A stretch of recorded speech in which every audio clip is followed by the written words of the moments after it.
Originally scheduled at this time will not be seen in order that we may bring you World Hockey. From Munich, Germany, the 1983 Labatt's World Hockey Championships.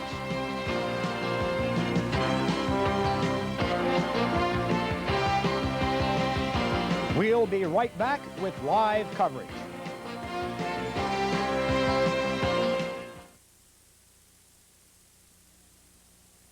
Play the provincial, it's fabulous fun. You'll love that. Thousand surprises every week to be won. Our $5 chicken, and it's good for 5 tries. Friday could be your day. Good luck could come your way. Play the provincial, the weekly provincial. Yes, sir. 500,000 is the weekly grand prize. You'll love it. Instant prizes up to 5 grand inside. So when you need a ticket, better get one today. For the provincial lottery. We're at the CTV Control Center in Toronto. We will be throwing in a matter of minutes to Munich, West Germany. Bernie Pascal and Ron Rouge standing by for the play-by-play of Canada's first game in the championship round at the World Hockey Championships against Czechoslovakia. And Tom, I think it's worth noting that for the first time in a while, Canada is not, they've not given up on the gold and the silver in the running for the bronze. We actually have a chance at the gold this time. Well, that's true. After the first round-robin series of 7 games, Canada is now in the medal round, and what went on before is really meaningless. The 4 teams that are left, Canada, the Soviet Union, Czechoslovakia, and Sweden. It now depends for the medal standings and how well they do in the second round-robin. And I think it's worth noting, too, that Italy, who ended up on the bottom of the first round-robin series, will be relegated to the B pool next year. And the United States, who won the B pool championship in Japan earlier this year, will get a chance to get back into the A pool next year and defend their Olympic gold medal at Sarajevo. And that's very important for the United States team, because there was a chance that they wouldn't be able to get back to defend the gold medal, which was such an exciting win over the Soviets in Lake Placid in 1980. So it was very important that they were able to get that B championship. Traditionally, Canada gets stronger and stronger as the tournament goes on, so obviously this change, starting from ground zero in the medal round, is a big boon for Canada. Well, that's exactly right, but one of the problems that we always have is the fact that what happens in the previous round, of course, is that we add players, and it's tough to get the people over there. Now, the Soviet Union won all of their games in the first round, having 14 points. Canada losing 2 and having 10 points, but as we said, these are really meaningless. All this really means is that those teams are now going in, the first 4 teams are going into the medal championships. Okay, let's talk about today's game. The Czech team that we will be seeing today is not the same very strong team that Canadians were used to seeing in the middle 70s, and yet they do still play a similar style. Well, that's true. The Czechoslovakian style is a very technical style. One of the things that certainly characterizes Czechoslovakian play is the fact the amount of blocks and picks that they use in all areas of the ice. Now, for North American players, they sometimes think that that's interference, and the typical reaction might be to, when they're blocked trying to chase a puck carrier or something, that they may take a two-hander, and of course the official sees that, not the original block, and they're in the penalty box. And the Czechs are masters at the picks and the blocks in all areas of the ice, and that's something that we can watch for today. But there's been a great change in the Czechoslovakian team since 1978. All of their veteran players, the Stasnys, the Dvoržáks, the Abermans, the Pozars, the Makashas, and so on, that we were so familiar with in the late 70s, they've had a tough time with all those players sort of either retiring or playing in the National Hockey League or going to play in other places in Europe, and they haven't really been able to replace them. The younger team that started in '79 in Moscow in World Championships right up until the present time has struggled a little bit, and the Czechoslovakian team is not certainly the power that they were before. Their play stays the same. Canada's play this time has not been characteristic of their play in the past.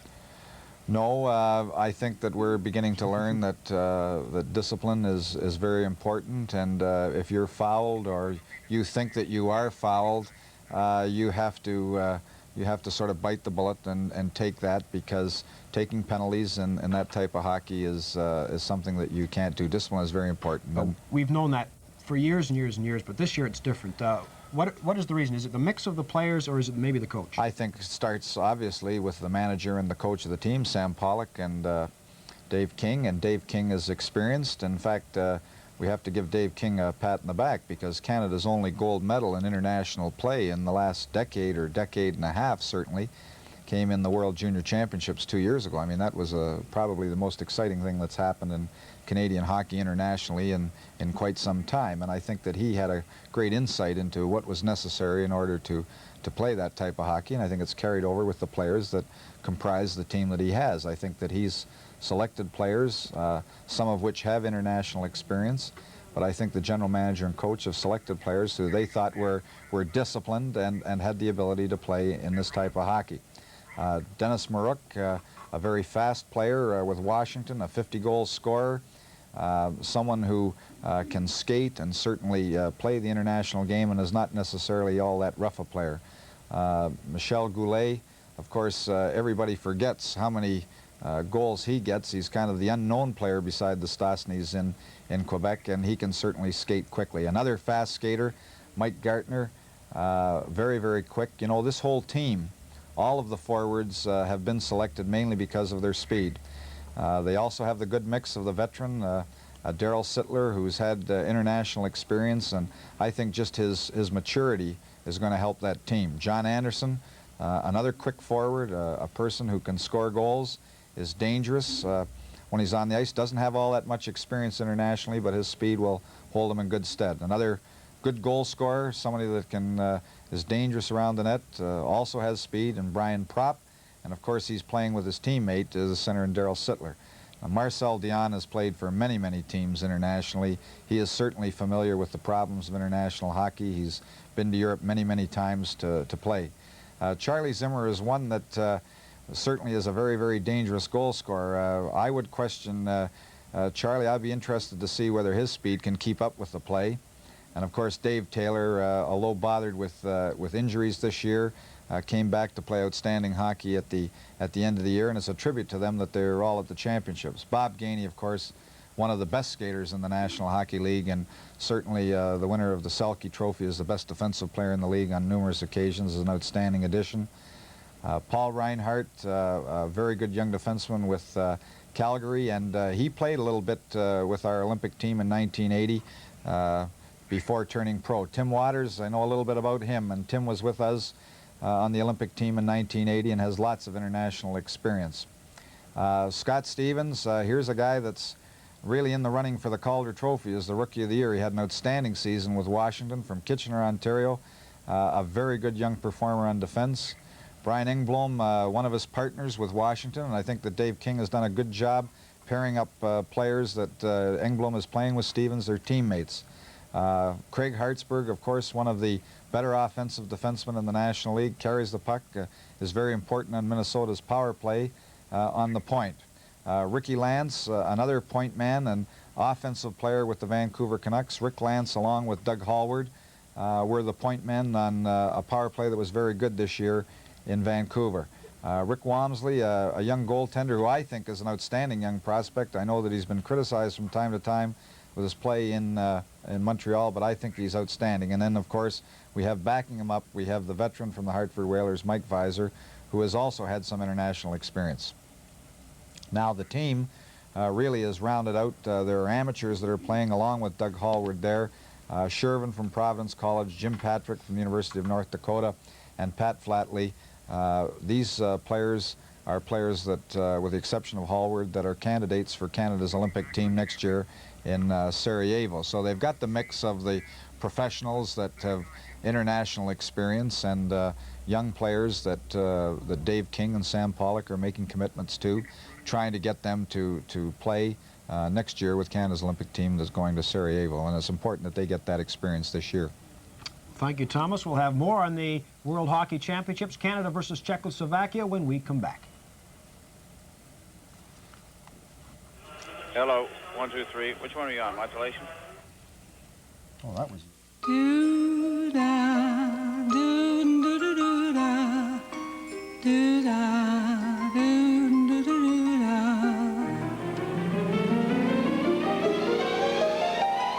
Jump in, take us way up high, lie back, see the world go by, a kaleidoscope of to dance across the sky.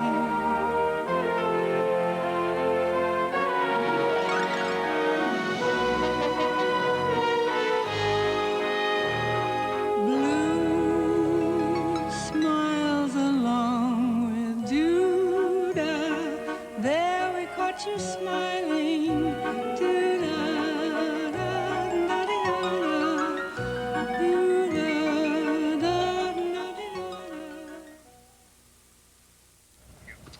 A couple of things very important, not only in the National Hockey League, maybe even more important in international play, goaltending and the power play. Let's talk about that first. Well, one of the things that Dave King has done in the selection of the team is that if you look at the defensemen that he's got, the Hartsburgs, the Lances, the Hallwards and so on, Reinhardt, were all very, very important to their own team, playing on the point on the power play. And I think that's one of the reasons that Paul Reinhardt is really with the team, because he had a very good season on the point for Calgary.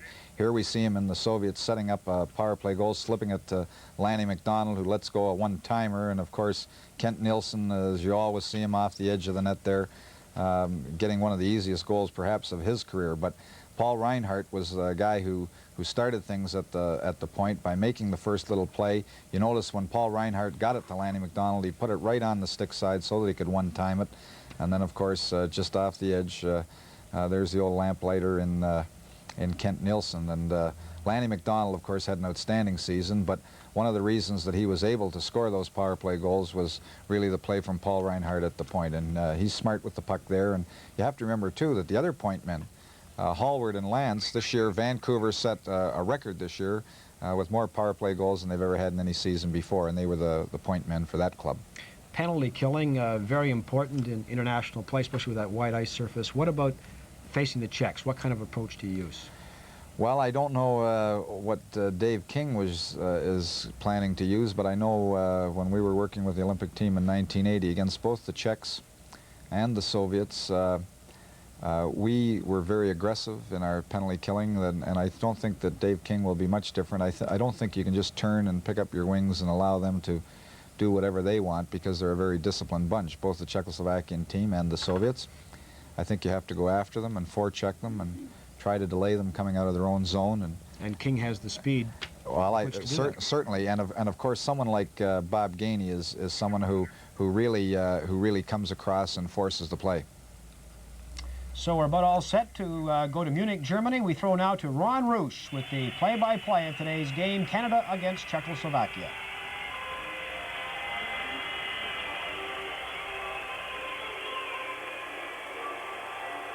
Thanks very much, Dan, and welcome to the Olympia Halle in Munich, West Germany. And there is Team Czechoslovakia making its appearance on the ice. It is evening here in Munich, West Germany, just after 8 o'clock Central European time. Canada is about to embark on its most serious quest of a World Hockey Championship gold medal in the 22 years since they last won it. That was the time they were represented by the 1961 Allen Cup champion Trail Smoke Eaters.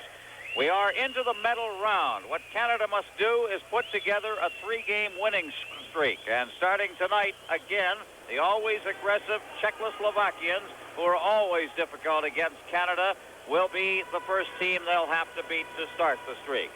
Actually, the medal round started 3 hours ago when the Soviet Union and Sweden met. They are the other two medal round teams. Canada, of course, later on will be playing Sweden and the Soviet Union Sunday, or at least on Saturday and Monday, respectively. Well, the game between Sweden and the Soviet Union turned out to be another chippy affair, just as the first game was. And you're looking at Team Canada making its appearance to a great big hand here at the Olympia Halle. Team Canada, who have won 4 in a row and had to come from behind after early difficulties, just getting the team feeling together. Once they got that together, they've won 4 games in a row, and now are in position to go for it, as they're saying in the dressing room here at the Olympia Halle. So far as the game earlier this afternoon was concerned, 4-0. The Soviet Union defeated Sweden. They were led by the scoring leader in this tournament, Sergei Makarov, who had 2 assists in the game, and now in 8 games in the tournament has 7 goals and 7 assists for 14 points. Karutov with his 6th goal Kazanov as well with 2 assists in the game. Actually, the goal scorers were Starikov along with Krutov. They got the 3rd and 4th goals for the Soviet Union. In the first period, it was Shlukhtov and Larionov. So 4-0. The Soviets off to another of their starts as they shut out the Swedes, led by the shutout goaltending of who else but Vladislav Tretiak, who has given up but 1 goal in 5 performances at World Tournament play so far. So that's the scene set. We're looking forward to a tremendous hockey game between these two. It was a good one last time as Canada came from behind to defeat Czechoslovakia 3-1 on 3 goals by Marcel Dion. And we'll be right back.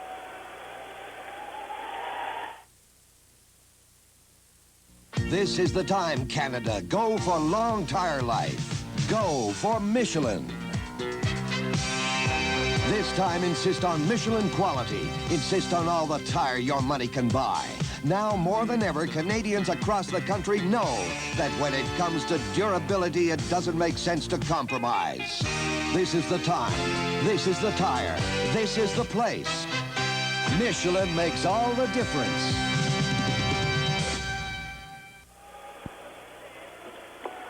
Back at the Olympia Hall, we're just about set to go. There you see Rick Walmsley in goal, as he has been throughout this tournament for Team Canada. The referee will be Pertti Juhalov of Finland, Anatoly Baranov of the Soviet Union, and Gustavo Alamo on the lines. And with the play-by-play, here's Bernie Pascoe.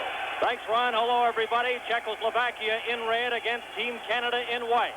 And the puck is brought in by Yuri Lala, one of the exciting forwards of Czechoslovakia, right in front. He scores! Yuri Lala opens the scoring after 14 seconds of play. Czechoslovakia, Yuri Lala, and it's 1-0. Lala allowed to get away from his check in the corner and come straight out from the corner with that puck. There he is in against the boards. The puck is poked away, and he just whips away from the checking of Craig Hartsburg, and he put it right between the legs of Rick Walmsley. Canada in a hole early, as they were in the first game in this series against Czechoslovakia when they were down 1-0. There you see it, away from the checking and right between the legs of Walmsley. 1-0. Now back to the action. Here's Anderson of Team Canada. He's knocked against the boards by Uvira. Uvira comes along the sideboards to get the puck, leaves it there for Igor Liba. Levi loses it to John Anderson. Anderson trying to get it to Sittler in front. Here's Anderson again. The puck gets away from him. Team Canada's Daryl Sittler. He's squeezed off the play, and the Czechoslovakians come out. It's brought up to the center ice area, and Vincent Lukács had it momentarily, then it was knocked off his stick.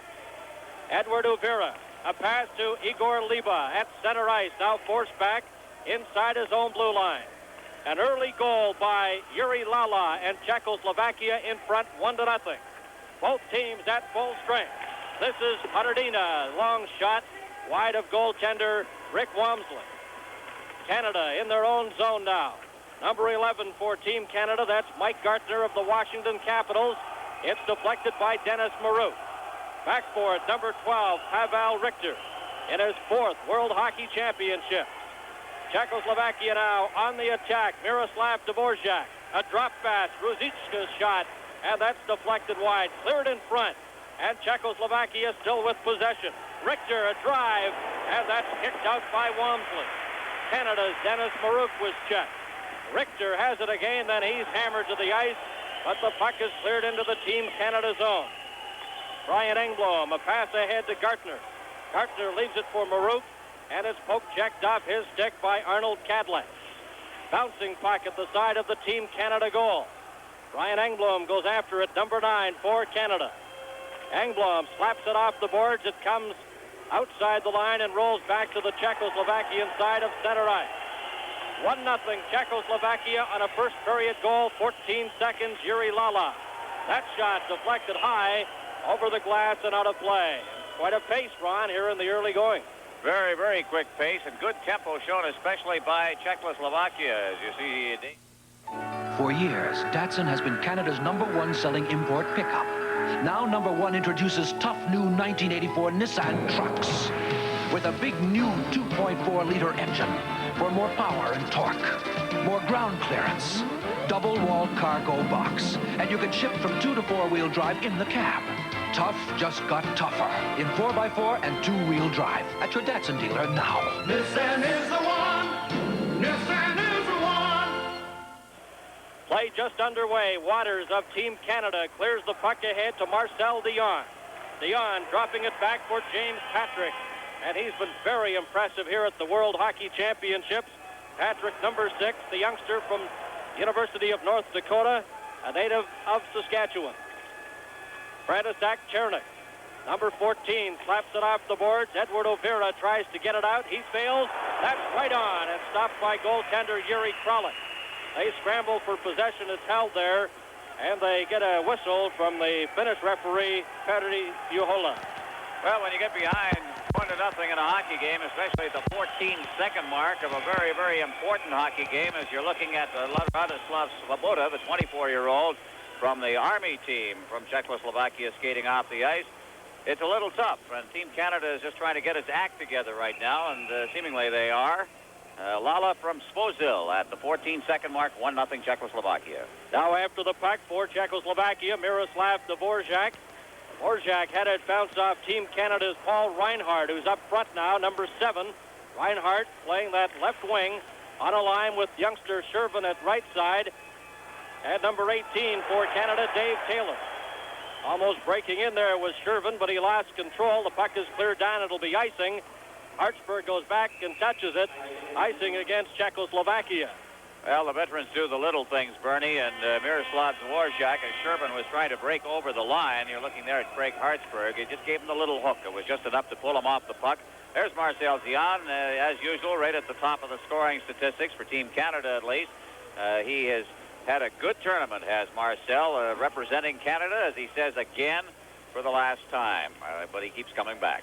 And he's really been outstanding in the championships. In the preliminary round, got 3 goals in the 3-1 win over Czechoslovakia. After the puck, Yuri Hardina trying to get it out. He failed. Kralik steers that to the corner. And Milan Halupa, the veteran defenseman for Czechoslovakia, number 5, attempted to get it out and failed. Canada, Daryl Sittler goes after the puck. It's back to the line. Brian Engblom keeps it in. Now it's cleared around in behind the Czechoslovakia net. Rolled in front. Here's Anderson, a shot.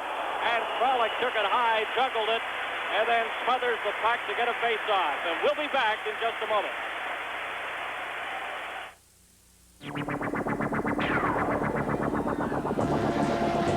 Now Simpsons has it on sale. It's anniversary sale time at Simpsons, and what you're looking for is here at a great price.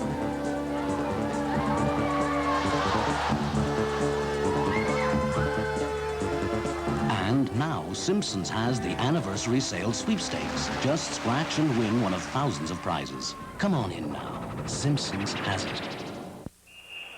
All set now for the face-off. We've played 4 minutes and 1 second here in the opening period. Czechoslovakia on a goal by Yuri Lala from Svozil at 14 seconds. Canada's number 17, Michel Goulet, goes after the puck there. It's cleared to center.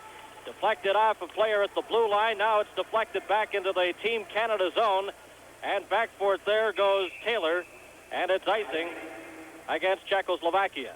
Well, we had the early goal 14 seconds in, almost before they got their skating legs. But since then, the ice has seemed to tilt a little bit towards the Czechoslovakian end. A tremendous scoring chance. And Kralik, the young goaltender, who was the all-star goaltender at the World Tournament last year, made a big save, just getting his arm on that shot.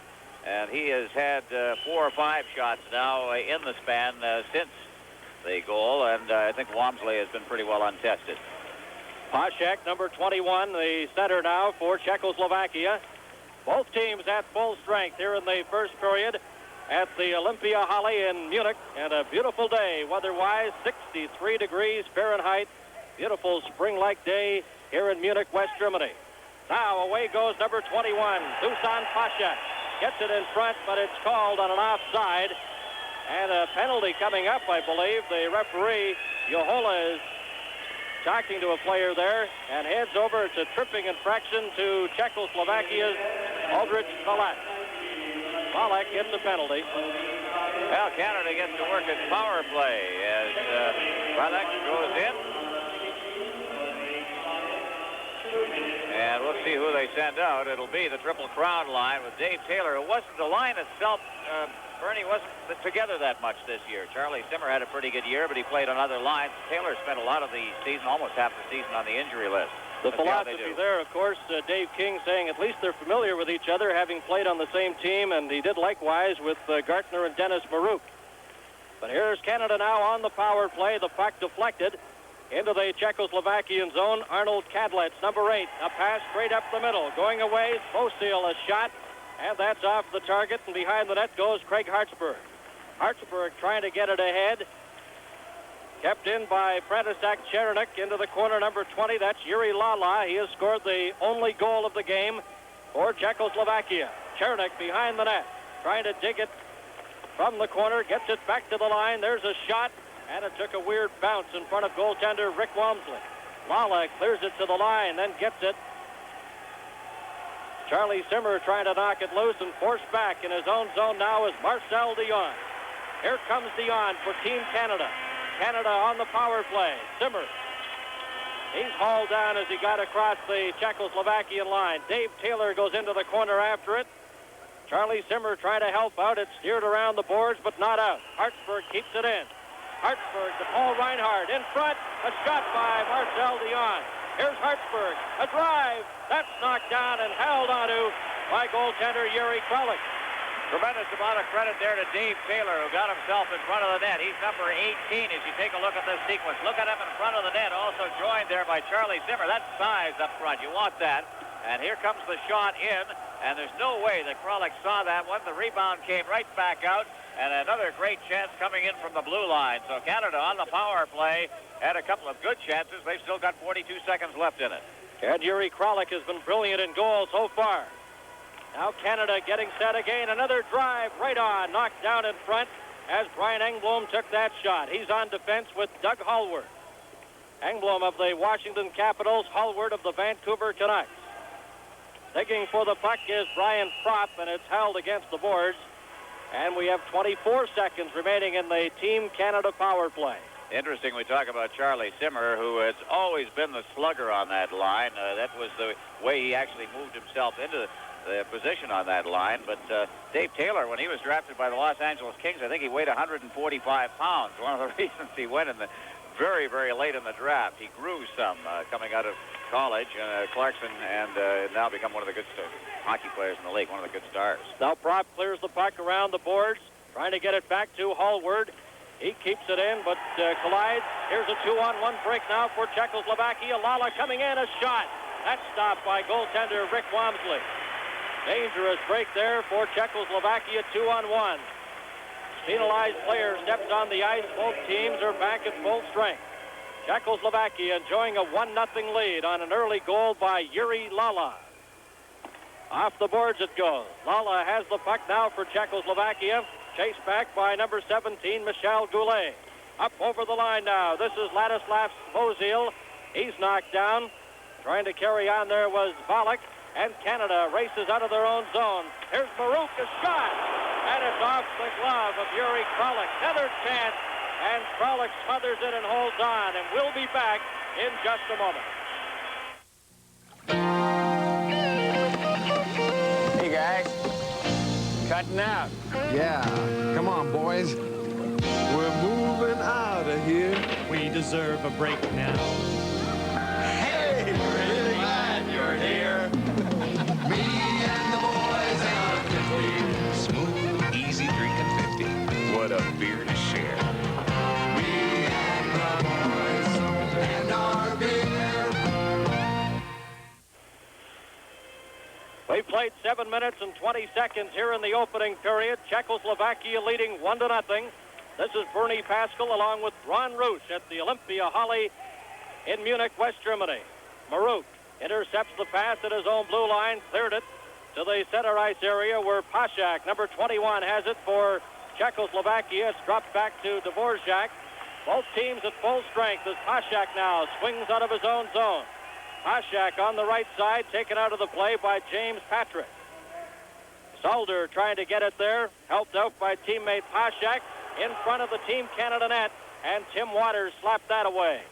Waters then lifts the puck outside his own blue line. Brought right back in by Czechoslovakia's Kadlec. In behind the net now, this is Volek. Volek collides with the Team Canada player Goulet and knocked him down. Rather, Gartner, number 11. Here's a chance for Marouk. Leaves it there. Slapped loose at center ice. And having trouble with it, and a break now for Paul Reinhardt, coming right in front, and he's pulled over as he tried to jump over Yaroslav Benok. Coming right back into the Team Canada zone, and it's covered up nicely by Doug Hallward, number 2. He lifts it straight up the middle into the Czechoslovakian zone. Kralik out of the net for Benok. Benok, number 9, behind his own net. A pass up on the right side, intercepted by Team Canada. Reinhardt trying to get in front of the net, and it's scooped away and brought back out by Czechoslovakia. Up over the line.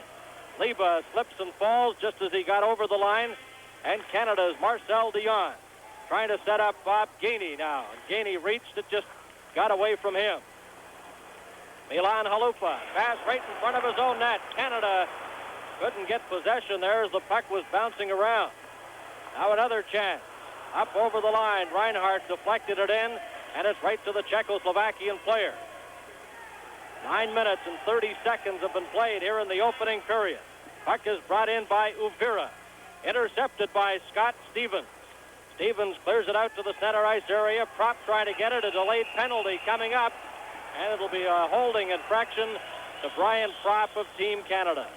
Well, Canada will go short-handed now. The Czechoslovakians got a shot at 14 seconds. Their second shot of the period came at 6:40, and that's all they've had. But now they go on the power play as Brian Prop goes in for holding on a play at center ice.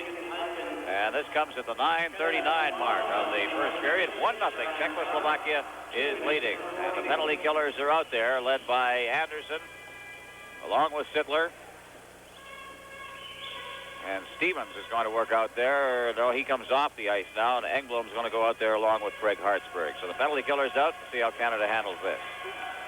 Ruzicka, number 17, the big centerman for Czechoslovakia. He has the puck now, drops it there for number 12, Pavel Richter. Richter, he drops it for Ruzicka, coming up over the Team Canada line to Richter. Richter's number 12 takes it into the corner, and it's knocked off his stick by Craig Hartsburg. Hartsburg got it to Sittler, then he was checked. Coming in front now is Richter. He's tied up, can't get a shot, and it's brought out by Team Canada, Bob Gainey. Or rather, number 12, Anderson, cleared the puck into the Czechoslovakian zone. He's out on the ice there. Darryl Sittler, number 27. The pass comes up. Long drive there by Lukács. Right on, stopped by goaltender Rick Wamsley. Now it's shot down the ice, and we have 1:05 remaining in the penalty to Brian Prop. Bringing it in, František Černík. He was stopped by Bob Gainey, and the puck slapped down the ice into the Czechoslovakian zone. Kadlec, number 8. He leaves it there for Svozil. Now they take turns taking it out of their own zone. Drop back to the center ice area. Long shot by Kadlec. That almost fooled goaltender Wamsley, but he got a piece of it. 37 seconds left in the penalty to Brian Prop. Czechoslovakia leading 1-0. Dvorak in his own zone. He drops it back. Czechoslovakia on the power play. Get it over the line. After it is Černík into the corner. He's hammered against the boards. Waters goes after it. Here's a chance at the line. A shot. They score. 2-0 Czechoslovakia. Well, Czechoslovakia has made them count. That was a deflection in front of the net. They are showing Miroslav Dvorak. He was the man cruising in front, the old veteran. And let's take a look at it. As against the boards, it is cleared into the zone, or back to the blue line. Here comes the shot now, cruising in front of that net. Did he get it, stick on it? Yuri Lala, I believe he did. And if so, he'll eventually get credit for it. Let's take a look at it again.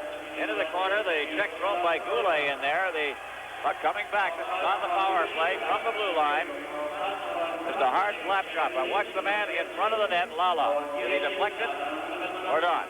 Well, they're giving it to Dvorak, number 6.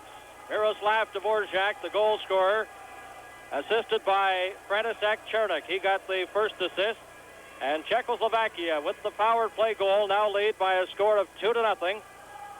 They're going to change it. I think that already the discussion is taking place down at the timekeeper's bench, Bernie. There was a deflection in front of the net. I'm not quite sure who it was, but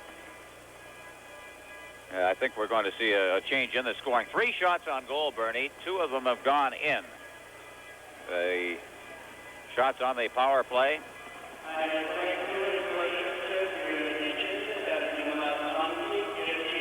So František Černík does get a change to Yuri Lala. So Lala's second goal of the game, and it's 2-0 for Czechoslovakia.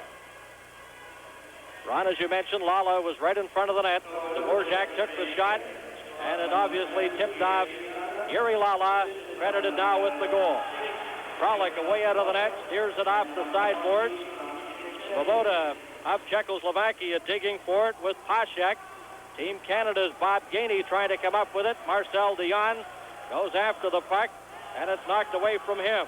Vladimir Salder has it at his own blue line. Good check just outside of the Czechoslovakian line, and Salder will try again. Salder clears it up. Gainey for Canada intercepts. Can't get over the blue line. And Czechoslovakia swinging out of their own zone again. Bollock, a long shot. Comes off the backboards, almost fooled goaltender Walmsley. 12-15 have been played here in the opening period as Gainey of Team Canada at center. Up to Craig Hartsburg. Hartsburg on the right, slips and falls, and the puck is brought back by Czechoslovakia's Rusnak. He clears it to center. Prop has it there for Canada. He lifts it into the corner. Darryl Sittler after it there to Prop. Prop spun around and falls behind the net. Couldn't get a shot away. Now it's brought out to the center ice area. This is Vincent Lukács up over the line. It's offside. We'll be back in a moment. Watch this. The man with the briefcase is a Bank of Montreal banker. The man he is calling on owns his own company. The banker is about to sign a document unique in Canadian banking. First Bank Financial Agreement, our formal commitment which spells out in writing the terms of all the services we provide to each business customer, and we sign it right on the dotted line. First Bank Financial Agreement, another good idea from Bank of Montreal. First Bank for business, not just money. Ideas. Czechoslovakia leading Team Canada by a score of 2-0. Halupa shot. Oh, and that deflection, Ron, almost knocked into the net by Ruzicka, standing right by Walmsley. They're dangerous. They're not getting that many shots, but the ones they're getting have a high quality factor. Let's take a look at this one. Number 17 in front of the net is Ruzicka. Spun around in the corner is Pavel Richter. It comes off the boards and just deflected in, and Walmsley lost sight of it. He reached behind him. He didn't know exactly where it was at all, and about the only thing he could do is kind of reach back and hope it was underneath him somehow. Ruzicka has it again, number 17, cleared it right in front, and Gartner comes back for Canada. Gartner into the corner. Race for it there. Michel Goulet got to it. It steered around. Dennis Marouk then backhands it into the corner. Knocked against the boards is Goulet. Trying to dig that puck loose. Gartner had a piece of it. Engblom had it go by him. A good check there, handed out by Stevens as he stepped into number 24, Hardina. Now Gartner trying to get that pass on the left side to Michel Goulet. Gartner's in behind the net, in front, nowhere near Dennis Marouk. And Czechoslovakia swings out again. Ruzicka up over the line, and Hardina had it knocked off his stick. Knocked down with the high stick. And the call from the referee, Juhola of Finland. Well, there's Brian Engblom. Brian worked as a defensive partner with Stevens all year with the Washington Capitals after the trade was made. Stevens, of course, last year at this time was in the Memorial Cup playdowns and was eventually a winner in the Memorial Cup with the Kitchener Rangers and has become a tremendous NHL defenseman. Shot right on from the face-off by Svozil, and goaltender Rick Walmsley holds on. Another whistle. Mike Visor of the Hartford Whalers is the backup for Team Canada.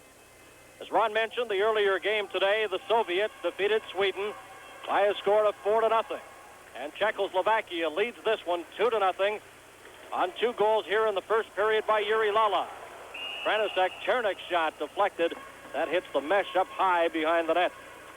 Well, so much depends on the fellow you just saw on your screen, Rick Walmsley. Goaltending is the key. They talk about it in the Stanley Cup. There's Chernik, the captain of the Czechoslovakian team, now taking over from Milan Novi. And with the pressure's on, you've got to get big goaltending. Now the puck is deflected by Bob Gainey. It rolls to the Czechoslovakian line. Charlie Simmer let it go. Hartsburg. He feeds it over. Now it comes to Gainey. Too hot for him to handle, and it rolls into the Czechoslovakian zone. Gainey ran into his player, Benak. Comes around the board. Marcel Dion went after it. It comes out to Doug Hallward. Hallward, number 2. He clears it into the corner. Gainey racing in after it there. Gainey for Canada, trying to get it back. He's all tied up by Arnold Kadlec. And it comes out to the center ice area. Break now for Yuri Lala's shot. That bounced off Paul Reinhardt and just went wide. Canada's Charlie Simmer up to the center ice area with Darryl Sittler. Sittler's checked just as he crossed the line, and it's brought back in by Uvira. Uvira drop pass for Liba. He was knocked off stride. And Patrick, a lead pass for Sittler. Patrick carrying on. Goes in behind the net. After it there, John Anderson of the Toronto Maple Leafs. Anderson, he was checked against the boards, and it's brought back out now by number 18, Rusnak. Rusnak for Czechoslovakia's shot. And that goes wide of goaltender Rick Walmsley. Patrick, number 6 for Team Canada, up over the line to Prop to Sittler. And he couldn't get a shot as he was right in front of the net. And it's cleared off the boards back into the Team Canada zone. We've played 15 minutes and 40 seconds here in the opening period. This game live from the Olympia Halle in Munich, West Germany. Here's a chance now for Canada's Baruch. And what a save again by Yuri Kralik. And we'll be back in just a moment. Ladies and gentlemen, please be seated. The Pontiac performance is about to begin.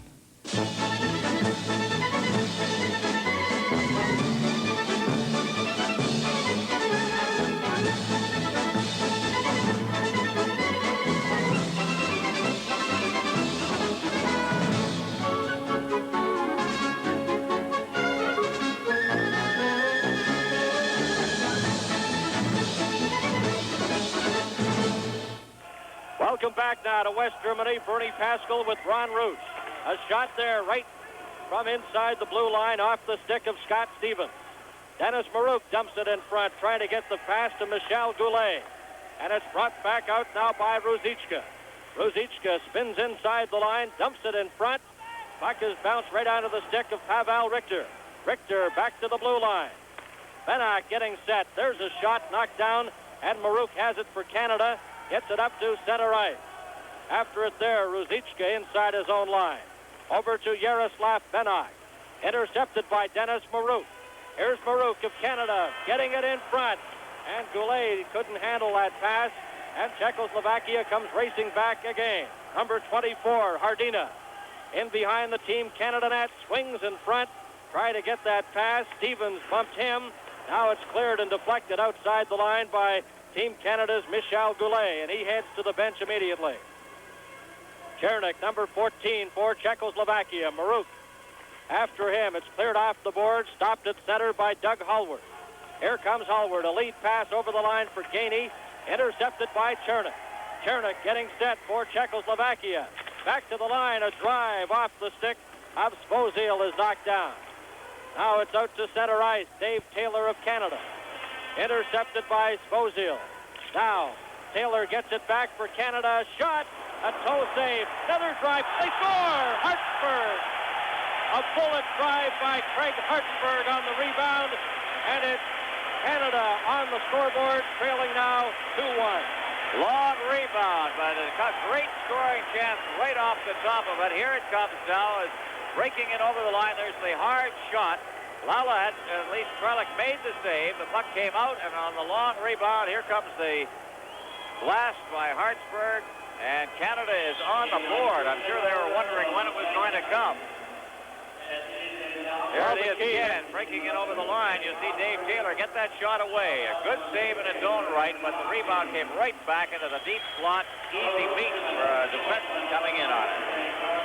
Well, Craig Hartsburg playing it perfectly, capitalizing on the rebound off the shot of Dave Taylor. Hartsburg played last year in the World Championships in Finland. He was named to the second All-Star team. His defense partner last year was Dvorak, who is the veteran defenseman of Czechoslovakia, who, of course, this past season played with the Philadelphia Flyers. Big problem with the ice down there. It looks like a great big chunk has come loose down there. They've had problems here. This is the Velodrome, the 1972 Olympics. The cycling was held in this building. Since then, it has been used for the local Munich team and the Bundesliga and the German National Hockey League. But they've had some problems with the ice here. They don't do it the way we do, of course, in North America, where they coat the ice white. It's become a visibility problem for goaltenders. There's Dave King. Somewhat less worried than I would say he was about 45 seconds ago. But still, his team is in a position to come from behind. There's his co-coach, Jean Perron, right behind him there with the glasses on. And up in this broadcast area is the other member of the coaching staff, George Kingston, who is working on the headset with the bench with Jean Perron. Talking to Dave King before the game, he said, granted it is difficult putting a team together for the World Championships, taking players from NHL clubs that have been eliminated from the playoffs, but he says when you have the quality players like the Marcel Dionnes, the Darryl Sittlers, and the Bob Gainey, he said they have great leadership qualities, and he said if you can start with a trio like that, it's very important. And he's had nothing but praise for Team Canada. They've really put their act together and have played outstanding hockey here at the World Championships. Dvorak in behind the net. A pass on the left side. Liba. He clears it out to the center ice area. Knocked off stride there was Vincent Lukács. And Canada has it again. Here comes Taylor. Dave Taylor, who set up the last goal, fires that right through the crease. Lukács up to his own blue line. Bringing it in now is Liba. Liba's shot almost fooled Rick Wamsley on that one as he let it go, trying to spin around the defenseman. It's pinned against the boards, now cleared by Liba right back into his own zone. Taylor goes after it, but it's taken back now by number 6, Dvorak. Up over the Team Canada line. He drops it into the middle for Salder. He can't get a shot as we've played 18 minutes and 15 seconds here in the opening period. One goal separating the two teams. Czechoslovakia leading by a score of 2-1 on 2 goals by Lala, and Craig Hartsburg has scored for Canada. Brian Propp, he has it momentarily, then it's cleared into the Team Canada zone. Hartsburg goes after it there. Team Canada winning a bronze medal last year at Finland, and very much in the medal contention this time around at the World Championships in West Germany. John Anderson is checked. There'll be a penalty. Looks like a high sticking infraction. I think on retaliation, and that's the kind of penalty that'll drive. That'll be Czechoslovakia. It'll be driving his coach on retaliation. The check is thrown by Anderson at mid-ice in the center ice zone. There was absolutely no need for it at all, but going off is Dusan Pashak, one of the young players on this team who played in the second division this year in Czechoslovakia. Boy, I tell you, Rudy Bukac is not going to be pleased at all with that one. So Pashak into the penalty box. Canada now on a power play opportunity. And they send out Michel Goulet with Dennis Marouk and Mike Gartner. Hartsburg is on the defensive point on the right side, and Craig Hartsburg, the other defenseman for Canada. Golden opportunity to tie up the game here in the late going of the first period. Hartsburg ahead now. Brought up over the line to Gartner, to Michel Goulet. Goulet fires it behind the net. Marouk goes after it there, trying to get it in front. It bounces off Reinhardt. Here's a chance now, and it's cleared down the ice with Wamsley away out of the net. We have 40 seconds left to play in the first period. Canada on a power play. Gartner's up over the line. A shot knocked down by defenseman Uvira. Another drive by Marouk. All around the net, and it's brought out by Pavel Richter. Gets it out to the center ice area, then heads to the bench. Lala drops it back to his own zone to Dvorak. Dvorak is bumped there by Hartsburg. Carries on. Pass in front, intended for Chernik, and Reinhardt intercepts that. 10 seconds left in the period. Here's Marouk. Straight up the middle now for Canada. Drops it back to Gartner. Reinhardt into the corner, 2 seconds, and that'll do it. The first period is over, and Canada will still have a power play opportunity at the start of period number 2, and the crowd very appreciative. Some exciting hockey here in the first period, Ron. Team Canada and Czechoslovakia.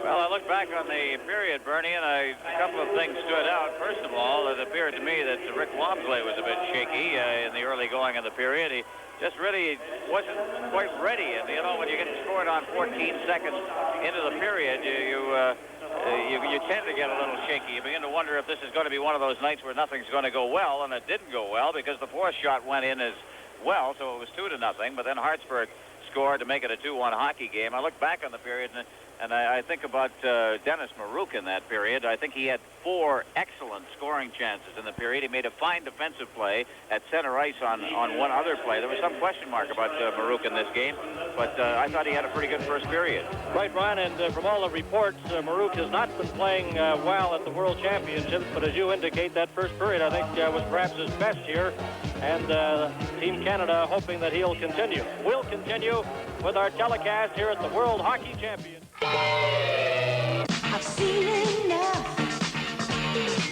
to know what I like. I got my feet wet in a splash of colored light. No simple reaction, just my kind of action. And blue, some miles along with you. For every chicken you ever ate, for every turkey sandwich, for every duck, quail, and pheasant, the birds are back and they're fighting mad in Phoenix, Atari's newest star. You zig, they zag. Use your shield, they wait to get you. Shoot a wing, Phoenix grows another until you face the mothership. Reach for Phoenix. Reach for Atari. Chevrolet's taking charge of driving excitement with the all-new value-packed Chevy Cavalier TBI. With new computer-controlled throttle body fuel injection, responsive new 2-liter engine, and Cavalier's new positive 5-speed transmission. Cavalier TBI, driving excitement at a Chevrolet price. Now, your Chevy dealers taking charge with low 10.9% financing available on Cavalier TBI. The Czechs 2, Canada 1 after one period of play in Munich. To talk with us today about that first period of play, the captain of the Toronto Maple Leafs, Rick Vive, with us at CTV Control in Toronto. Rick, you've played at the World Juniors, you've played in the World Championships yourself. Any surprises from today's first period? Not really. I thought it was about the same as the Czechs had played last year. It was a lot different from the junior series back in, I think it was '76, when they weren't quite as physical as they are now, and now they come out hitting just as much as we do in Canada. And but I thought Canada had the better part of the play in that period. A couple of people we were talking during the period you know rather well from first-hand experience. Yuri Lala got a pair today so far. You remember him from last year. Yes, he played very well for Czechoslovakia last year, and if I remember correctly, I think he was about 3rd in the scoring in the entire tournament. He scored a few goals against us, and I think he hurt us a little bit last year, but he's an outstanding player, and he played well in that first period today. And Frolic, their goaltender, last year was an all-star. Today, I don't think you could fault him on the goal by Craig Hartsburg. Oh, definitely not. He had a couple of shots just before that and made a couple of good saves, and anytime you give a guy like Hartsburg a shot from 25 feet out like that, he's going to put it by you. But he was excellent last year in the World Championships, and I think it was first all-star. And he certainly played well in that first period. It's been mentioned before, we were talking about it during the game, the emotional differences that the different teams have when they approach the World Championships. For the Canadians, it comes after playoffs where they've been eliminated. For these people, it's something they've planned all year for. Well, of course, this tournament in Europe, it's their Stanley Cup. The Russians, the Czechs, the Swedes, the Finns, and all the other teams, but and this is what they gear for all year. They don't really worry about any other tournaments or exhibition games. They just get geared up for this here tournament, and it's a lot easier for them because they only have one thing to worry about. Our players just finished playoffs. Some of them have had a hard series in the playoffs, and all of a sudden they got to go over there and play in this tournament. So I think it helps the European teams a lot in the fact that they just gear for this thing. You have personal interest in a couple of people in this team, or at least in this game, Anderson and Ruzicka. Well, John, of course, was my line mate all year and my roommate on the road, and we're pretty good friends, and I'm really happy for John that he's over there. And I saw in the first period he played well, and Ruzicka was one of our draft picks. Rick, what do you think? Can he come back quickly? Sure. Great. Well, we'll find out in a couple of moments. This is World Championship Hockey on CTV. Some folks are content with average run-of-the-mill hamburgers. Others want a better deal. Some folks are into frozen food. Others prefer fresh. Some folks will settle for assembly line hamburgers. Others prefer them tailor-made, hot and juicy, right off the grill. These could be anybody's hamburgers. This one could be yours. That's fresh, that's class, that's Wendy's. One of the most universal problems is how to pick up the check graciously. And there's a second problem, how large is the check? And there can be a third problem with its attendant loss of face if you have a credit card with a fixed spending limit. Fortunately, there is a card with no preset spending limit. The American Express card. Don't leave home without it.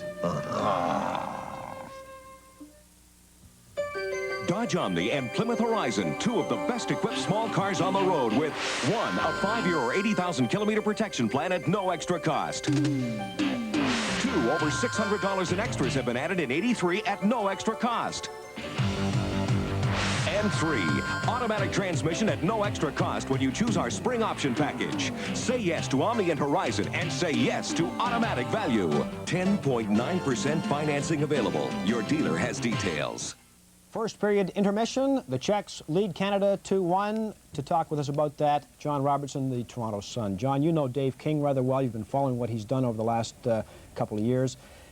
He's made a big difference. A lot of people say you support that theory. Well, what he's done, basically, that's a very ordinary Canadian team. If you compare them to Canada Cup teams, and maybe 2 of those guys would be on it. But because he's induced them to stop beating themselves and to let the other team, like the Czechs in that period, take the retaliatory penalties, they can compete with anybody. And here you have, therefore, an ordinary team which has been, you know, for the last 20 years, Canada has been trying this let's soften them up tactics, eh? For 20 years, you run into the Czechs, you run into the Russians, you don't soften them up, you just take dumb penalties. For the first time in a long time, you can watch an international game, you know nobody's going to throw a chair on the ice, you know if a player does something stupid, he's going to come off the ice. King showed this over at the Junior Championship. Andrechuk, great hockey player, finished the season with Buffalo. He took 4 retaliatory penalties. The Canadian team needed him desperately, but King says, go sit on the end of the bench because that's not the way you win over here. And you could see it in the Tier 1 juniors when they came home after that Christmas series. They were saying, this is the way to play the game, not the shish kebab way that we play it at home. And I think the NHLers are learning now, and the team that gets Dave King as a coach is going to have one of the top 5 coaches in the NHL right off the top. Who's going to get Dave King? I don't know. It wouldn't surprise me if he went to Montreal. If I was putting together a team today, I'd hire Sherry Basson from Oshawa as my general manager, Dave King as my coach, and I'd take on the world. What is King's secret? I was talking to Tom Watt earlier about this. We have known for the last 10 years you can't take penalties. King doesn't go in there with any extra knowledge that no one lacked before. How is it he's been able to transmit this message? Never raises his voice. You watch him during a game. He goes up and down the bench, always teaching, always coaching, forgetting what happened in the past, saying, this is what you should be doing. He has a way, just the style about the man, of getting the confidence of the players, and he can be very sharp with them without upsetting them. None of the Tessier antics about heart transplants and poor me and I'm embarrassed. King has a way of molding them together, and he's got that attitude over there, and I think it's the first time a Canadian team has had it. We're all in this together, and there are no superstars. You know, with the, great deference to Phil Esposito and some of the great ones we've had over there, there's one guy in control this time. That's the way the Russians have won it, and that's the way Canada's going to win it from now on. John, thank you very much. You're welcome. We'll be back with Tom Watt and the highlights when we return.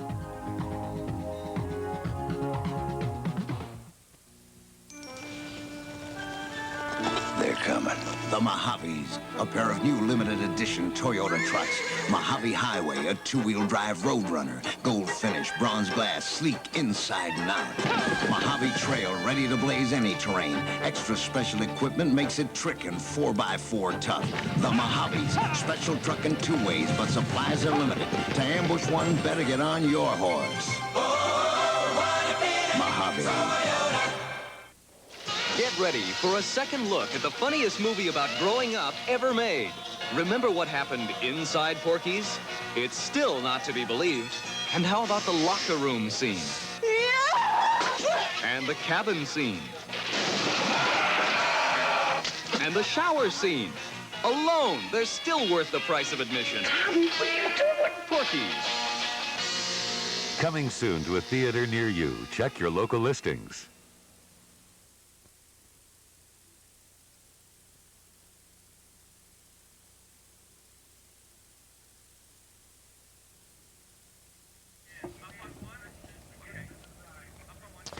Tom Watt is back. He has a highlight package for us. Tom, what did you think were the key factors in that first period? Well, first of all, in the highlight package, we've got the goals, the 3 goals, obviously, and then we want to talk a little bit about what we saw earlier, or what we talked about earlier in the show about the Czechoslovakian team and what's characteristic of their play by picking and blocking, and we have 3 little examples in the game where they used blocking effectively to get out of their own zone, and another one to make an attack in the neutral zone, one of which they were caught on and penalized, but the other 2 they got away with, and we talked about that at the beginning of the show, and I thought it'd be worthwhile to take a look at that. Well, let's take a look at the scoring then. 14-second mark, kind of a shock. Yuri Lala. Well, actually, a veteran player here, Daryl Sittler, had possession of the puck deep in his own zone, and you see John Anderson against the boards there. He goes out of the picture, and Sitt tries to move it up the boards to Anderson. It's blocked off by Lala, and he rolls in front of the net and scores the first goal in 14 seconds. And, of course, that's not something you want to happen. The second goal, the Canada winger got in too deep. Dvorak has time to tee the puck up, and on the way to the net, Lala is able to deflect the puck. Now, of course, Mike Gardner can shoot specials, and here he is. He drills the puck. Kralik kicks out, and look at the 2 Team Canada forwards. They do what they're supposed to do. They drove to the net. And when the puck comes back to Hartsburg, he's able to get everything he has into that shot and certainly score a goal. But I think one of the key points there, number 1, they got the shot away. Gartner put it right on Kralik. And I think, 2, both the Team Canada forwards drove to the net and made the defenseman come with them. And then when the puck came straight back out, there was nobody near Hartsburg to move right in and get Canada back in the hockey game. Well, Canada definitely was not outplayed in that first period. No, it's really tough to be scored on in the first 14 seconds of a game, you know. I mean, it's a very important game, and then right off the bat, there's a little bit of a deflation. You come out of the room all fired up and ready to give it your all, and then all of a sudden the puck's in your net, and you're having an uphill battle, you know, right from the start. That's not too good, but they came back, and they worked hard, and I think perhaps had the better of the territorial play. What about those pick plays now? Well, I think here's a good example. Now, you watch the puck going into the Czechoslovakian zone. We've slowed it down, and look at the Czech defenseman take out the forechecker, and the other defenseman is easily able to put the puck out. Here's a rush. Coming right down the side, the Czechoslovakian player, and watch Tim Waters. He just comes in your picture here. The Czech forward, the winger, comes off the boards and takes the feet right out from under him in the block.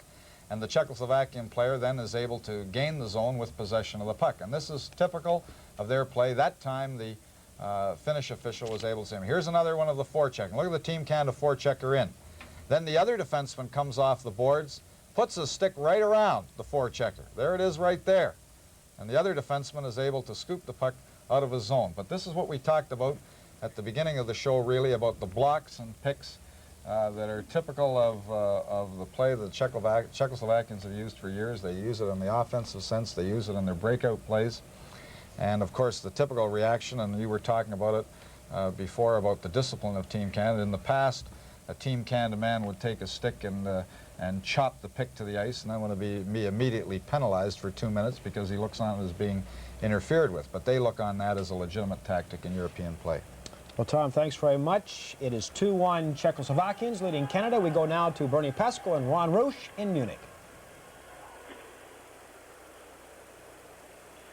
Well, we're back at the Olympia Halle, and the teams are back on the ice. We're about set to go for period number 2. And what will unfold for Team Canada in period number 2, we don't know. After period 1, it was 2-1 favor the Czechoslovakian team, as 2 of the first 4 shots in this hockey game went into the net. Both of them scored by Jussi Lala, who is one of the top scorers, now the top goal scorer in this tournament with his 7th and 8th goals. But Canada had the pressure on intermittently throughout the period, and they had a number of scoring chances. Craig Hartsburg finally got it in at 17:21 off a long rebound on a shot by Dave Taylor, and Canada was back in the hockey game. Lala from Svozil at the 14-second mark, the first shot of the hockey game, and then Lala from Dvorak and Chernik at 11:23. That came while Brian Propp was off for holding. Then the Hartsburg goal from Taylor at 17:21. We don't have an official shots on goal count here, but it was by a wide margin Team Canada's. But in the period, it was the same old story. So often we've seen it, Bernie, where a European team doesn't take that many shots, but when they do take them, they're effective. They've set up the play well. It's a deflection, as was the second goal, or in the situation, Lala just found himself with a little open ice coming out of the corner and was able to get it in between the legs of goaltender Rick Walmsley. They certainly capitalized on those scoring opportunities. And Czechoslovakia starting the second period with a 1-goal lead. Number 14, Chernik, will take the draw against Denis Maruk, number 21, who had one of his strongest periods at the World Championships in that first 20-minute session. Maruk goes after the puck. It's slapped into the Team Canada zone, and after it there is Paul Reinhardt of the Calgary Flames. Reinhardt on defense with Craig Hartsburg. The pass comes ahead to Michel Goulet. Goulet shoots it into the Czechoslovakian zone. In behind the net now goes Halupa. In his own zone, a pass on the right side, Yuri Lala. Lala at the center ice area, up over the line, a shot. Walmsley stops it. The rebound is taken away by Craig Hartsburg. Up on the right side goes Gartner. Into the middle to Maruk. Here's Goulet getting set. Trying to get the short side, stopped by Yuri Kralik. Goulet behind the net. In front, Gartner's shot. That's knocked down by veteran defenseman Halupa. Gartner has it again. At the side, trying to jam it in was Goulet, and he's checked. Bennock goes after the puck, leaves it for Chernik. Branislav Chernik off the boards, kept in by Paul Reinhardt of Canada. Now Chernik steals it from him. Chernik in with Lala. In front, a shot. And that stopped as Lala was breaking in on the left side. We'll be back in just a moment. Last October, I turned on the furnace. Runs like a top for 2 hours. I called HFC. They specialize in loans. I switched to a gas furnace. Government helped me with a grant, and HFC took care of the rest. I'm doing the best I can in these times, and HFC is helping me along the way. HFC, we're here to help along the way.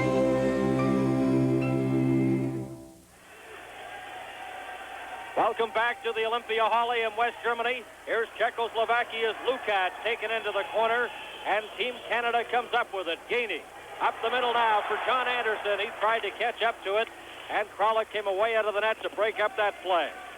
Svoboda, number 15, clears it ahead to Liba. Liba sends the pass to number 23. That's Vincent Lukács. Liba, number 11, has it for Czechoslovakia. Ahead to Lukács. Had trouble with the pass. Intercepted there by Scott Stevens. And Stevens lost it. Czechoslovakia gets possession again. Svoboda in his own zone. Both teams at full strength. We've played 2 minutes here in the second period. And Czechoslovakia leading by a score of 2-1. Brian Propp in deep forechecking in the Czechoslovakian zone as Hardina swings out of his own area. Up over the center line, a shot right on goal. Walmsley stopped that. Gainey, he cleared it right onto the stick of Dvorak. Here's Dvorak, swung around in his own, in the Canada zone by James Patrick. Trying to get a backhand shot there. There's a drive by Richter, and Walmsley stopped that. Patrick in his own zone just slaps it off the boards. A mix-up in the Team Canada zone. Chernik all tied up there with Marcel Dion, or rather, that was Hardina, number 24. Tim Waters on defense now for Team Canada to Hartsburg up over the line. intended for Charlie Simmer got over his stick. Playing without the helmet there, Hardina, number 24. Richter slaps it ahead, and it's intercepted there by James Patrick, number 6 for Team Canada. Shot right on the rebound. And Ruzicka tried to fire that one away, and there's a hooking penalty against Team Canada. Well, two things, Bernie, on this that are evident. One, Team Canada had a much better tempo starting the period than they did in the first period as Charlie Simmer goes off on the hooking penalty. The other thing is Rick Walmsley. Walmsley, when you see a nervous goaltender, generally he's tending to go down. He's starting to try and duck, looking to try and get a shot. In this period, he has made 3 or 4 excellent saves, and in every instance, he stayed with the play. He was up on his feet, and it's a different Rick Walmsley in the second period than we saw in the first period. I'm sure, Ron, as you mentioned, he had those first period jitters. Players into the medal round, and Rick Walmsley getting a taste of it for the first time in his young professional hockey career. Hartsburg goes in behind his own net, number 5. He has scored the Team Canada goal. Darryl Sittler, number 27, almost stole the puck as he got over the Czechoslovakian line as we approach the 3-minute, 20-second mark of period number 2. Alupa right in front of his own net, ahead to Yuri Lala, just out of reach. That would have been a dangerous play as Lala can really motor. This is Miroslav Dvorak. Leaves it there, and it's brought out now by Svozil. Svozil coming up over the line with number 19, Salder, and it's called by the Soviet linesman Baranov on the offside. Well, some of the fans watching here at the Olympia Halle in Munich, West Germany, the site of the final round, the championship round of this series. Of course, we'll be on the air Saturday with the second Team Canada game against Sweden, and again on Monday with Canada versus the Soviet Union, a traditional finish to all world championships. It seems, almost all of them. Darius Rusnak is number 18, taking this face-off against number 11 for Team Canada. That's Mike Gardner of the Washington Capitals, appearing in his 3rd straight World Hockey Championships. Swinging now on the left side is Vincent Lukács. Lukács up over the Team Canada line. A backhand shot. That's knocked down. Lukács, they score! On the rebound as the puck bounced around and capitalizing in front, Rusnak, and he fires it past Walmsley. The puck taking a weird bounce. He capitalized on it, Ron, and made no mistake. Well, it was just one of those unlucky things, and this one you couldn't blame Rick Walmsley for at all, the defenseman. The puck just seemed to keep bouncing along, and suddenly wound up in the slot. Rusnak was right there, going to his knees with Engblom, but there's nothing at all that Walmsley could do on that one, and Rusnak gets the goal, and now Czechoslovakia is in a 3-1 lead. Canada just keeps finding itself in deep holes here. Again, you take a look at it. That long rush over the line, getting it in is Lukács. Working, and it just bounces. It bounced away from everybody. And suddenly, right there in front, to get the shot away was Rusnak. Follow the bouncing puck, and that's exactly what Rusnak did. Native of Bratislava, Czechoslovakia, gives the Czechoslovakia national team a 3-1 lead. And we played 4 minutes here in the second period. Rusnak getting the goal, assisted by Vincent Lukács. Now up over the line goes Pashek. Tried to get a pass on the right side to Salder, but that was broken up, and it's held against the boards, and we'll be back in just a moment. I can see it. Braun. I can feel it now. Ultra thin foil, platinum coated, smooth and close, and only Braun has it. If you don't believe there's a difference, shave with your rotary. Then shave right away with Braun. You can hear Braun cutting the stubble you left behind. I can hear it. You can sense the Braun difference. Now, with up to $10 back, you can sense the value, too. Back to the action. Here comes Team Canada. Goulet passing it over now. A shot right on off the stick of Scott Stevens. And Czechoslovakia now as play opens up. Salder brings it over the line, coming right in front, and it's hooked away off his stick as Brian Engblom has it. Engblom for Canada. Up the middle. Over the line comes Gartner trying to drop it back for Dennis Marouk. At center ice, Salder takes a long shot, wide of goaltender Rick Wamsley. Scott Stevens up to Dennis Baruch. Two teammates with the Washington Capitals. Baruch sends a pass to Taylor, but he's offside on left wing. Well, the official scoring on the goal, Rusnak on a power play from Lukacs at 3:56. 3-1 Czechoslovakia. The game was Simmerov. And so Canada has had two power play goals scored on it, and the chances that Canada has had, they have not been that effective on the power play. Face-off just outside the Czechoslovakian lines. Svoboda, number 15, chases it behind his own net. In for checking is Marcel Dion. Svoboda took exception to Marcel Dion swinging at him. Now they pin the puck in the corner, and one has to be impressed with the play of Yuri Kralik, the Czechoslovakian goaltender. He's really played a steady game here this afternoon and throughout the World Championships. Kralik, the first team all-star in the championships last year in Finland. And when Tretiak doesn't win that award, it's sensational. Isn't that true? And he has been sensational again. Here's a chance for Milan Halupa now in his own zone. He left it there. Radosek Chernik now will bring it out. The Czechoslovakian captain forced back by Bob Gainey. Now, yes, he leaves it for Halupa. Gainey's right on top of Milan Halupa. Chernik gets the puck again. It's a 1-2 passing combination there. And a little stick swinging at the Team Canada bench as the players there took exception of Chernik being checked, and his stick went over the boards. Well, you see the officials, Pertti Juhala of Finland, as we look at the Czechoslovakian bench. You know, Czechoslovakia is the only team that has kind of ruined an almost unblemished Soviet string of championships. Over the last 19 years, the Soviets have won 16 world championships. The only time they did not win the world championship, 1972 in Vienna, 1976 in Katowice, and 1977 in Prague, where Czechoslovakia won the championships for 3 years. Liba, Rusnak, and Lukacs, the forward line for Czechoslovakia and for Team Canada. With the puck now, it's cleared along the boards by Brian Propp, and he was checked. Propp goes after it again. Out there with Daryl Sittler and John Anderson. The pass comes to Sittler. Propp almost went offside, then put on the brakes. Broken up at the Czechoslovakian line, brought back in by Kadlec. His shot, he scores! Oh, what a drive by Kadlec that completely fooled Rick Wamsley, and it's 4-1.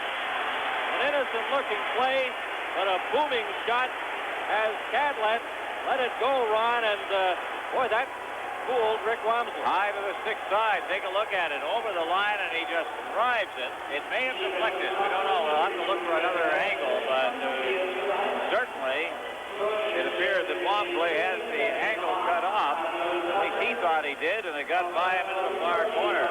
Suddenly, it is 4-1. Let's take a look at it again as the play is stripped. And back down over the line comes number 8, Kadlec. Here comes the shot. Right over the blocker. Well, Liba, with the puck, spotted Kadlec on the right side, gave it to him, and he rifled it in, and it's 4-1 now for Czechoslovakia. And we've played 6 minutes and 30 seconds in the second period. Bringing it in is Hashak. His shot just goes wide. Ryan Engblom of Canada. He slaps it off the boards, can't get it out, as Czechoslovakia keeps it in. Hashak after it there, leaves it for Valek. Valek to Hashak. Hashak trying to come in front, cleared it, and it's blocked by goaltender Rick Wamsley and cleared down the ice into the Czechoslovakian zone. Kralik comes out of the net, feeds it ahead to Vladimir Salder, number 19. Salder up the left wing side. Chasing him is Michel Goulet. It comes on the right wing side. This is Valek in behind the net. Leaves it there for Pashak. Trying to roll it in front, and it's taken by Team Canada's Scott Stevens. Stevens, a member of the Kitchener Rangers Memorial Cup Championship team of last year. Now Canada on the attack. Gartner to Dennis Baruch. Here's Goulet, and it just bounced off his stick, and it's called on the offside. And Canada facing that 3-goal deficit. We'll be back in just a moment. Nobody covers home plate the way Gary Carter does. I guess you'd say I'm in the protection business. And nobody covers cars like Chrysler. Every new Chrysler-built car is protected for 5 years or 80,000 kilometers on the engine and powertrain against outer panel rust perforation. Where else could you get that much protection without paying for it? Well, not around home plate, that's for sure. Special financing available. Your dealer has details. We played 7 minutes and 35 seconds here in the second period. This is Bernie Pascal, along with Ron Roosh at the Olympia Halle in West Germany. World Hockey Championship medal round. Dan Matheson in our Toronto studios, along with Tom Watt, John Robertson, and Rick Vive. That last goal, Kadlec from Liba at 6:16. 4-1 for Czechoslovakia as Canada's Craig Hartsburg clears the puck ahead, a delayed offside, and it's called at the Czechoslovakian line. Well, it's been a frustrating game for Canada. For Czechoslovakia, you must remember that these are all kids, really. They've got 7 rookies on their team, only 5 second-year players in terms of the picture in the World Championships. Look at a veteran there in Marcel Dion. And 5 more only in the 3rd World Championship. So this is a rebuilding team, and right now they've got Canada down by 3. Only 3 players from the 1976 Olympics on the Czechoslovakian team. Kalupa, Dvorak, and František Černík, the Czechoslovakian captain. Now Dave Taylor brings it out for Canada, coming in with Bob Gainey.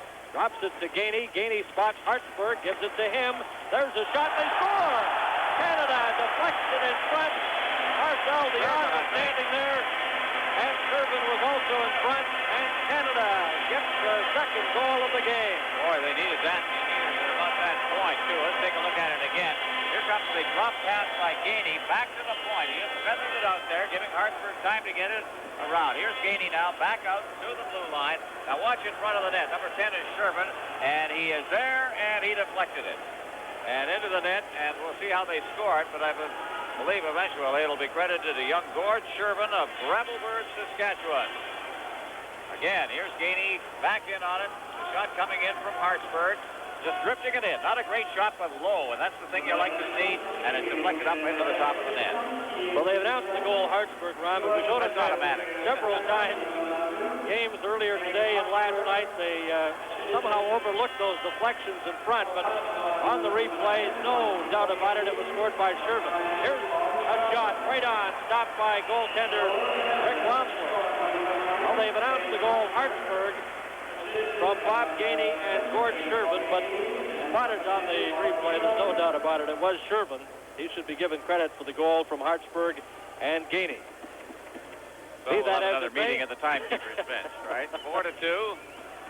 And it's getting to the point where if Canada didn't get a goal, things would, you get behind like that, sometimes it just gets to the point where it really deteriorates on you. Now it's just a 2-goal hockey game with just a little less than half the game remaining. Well, it's got to be a big lift as Brian Engblom has it in his own zone. Trying to feed a pass to Brian Propp. He was checked, and Engblom has it again. Up the middle, intended for Darryl Sittler. Carried out by Craig Hartsburg and fires it into the Czechoslovakian zone. Back for it, Arnold Kadlec. Kadlec's off the boards. On the right wing side goes Lukács. Got to center, was stopped, and Brian Propp clears it in for Team Canada. As heading to the bench, Sittler heads over there with James Patrick after they collided outside the Team Canada blue line. After it now, this is Scott Stevens, number 3, drops it to Dennis Maruk. He was checked by Liba. Liba, number 11, a rink-wide pass on that left side. Going in now, Rusnak trying to get in front, and he was taken out of the play.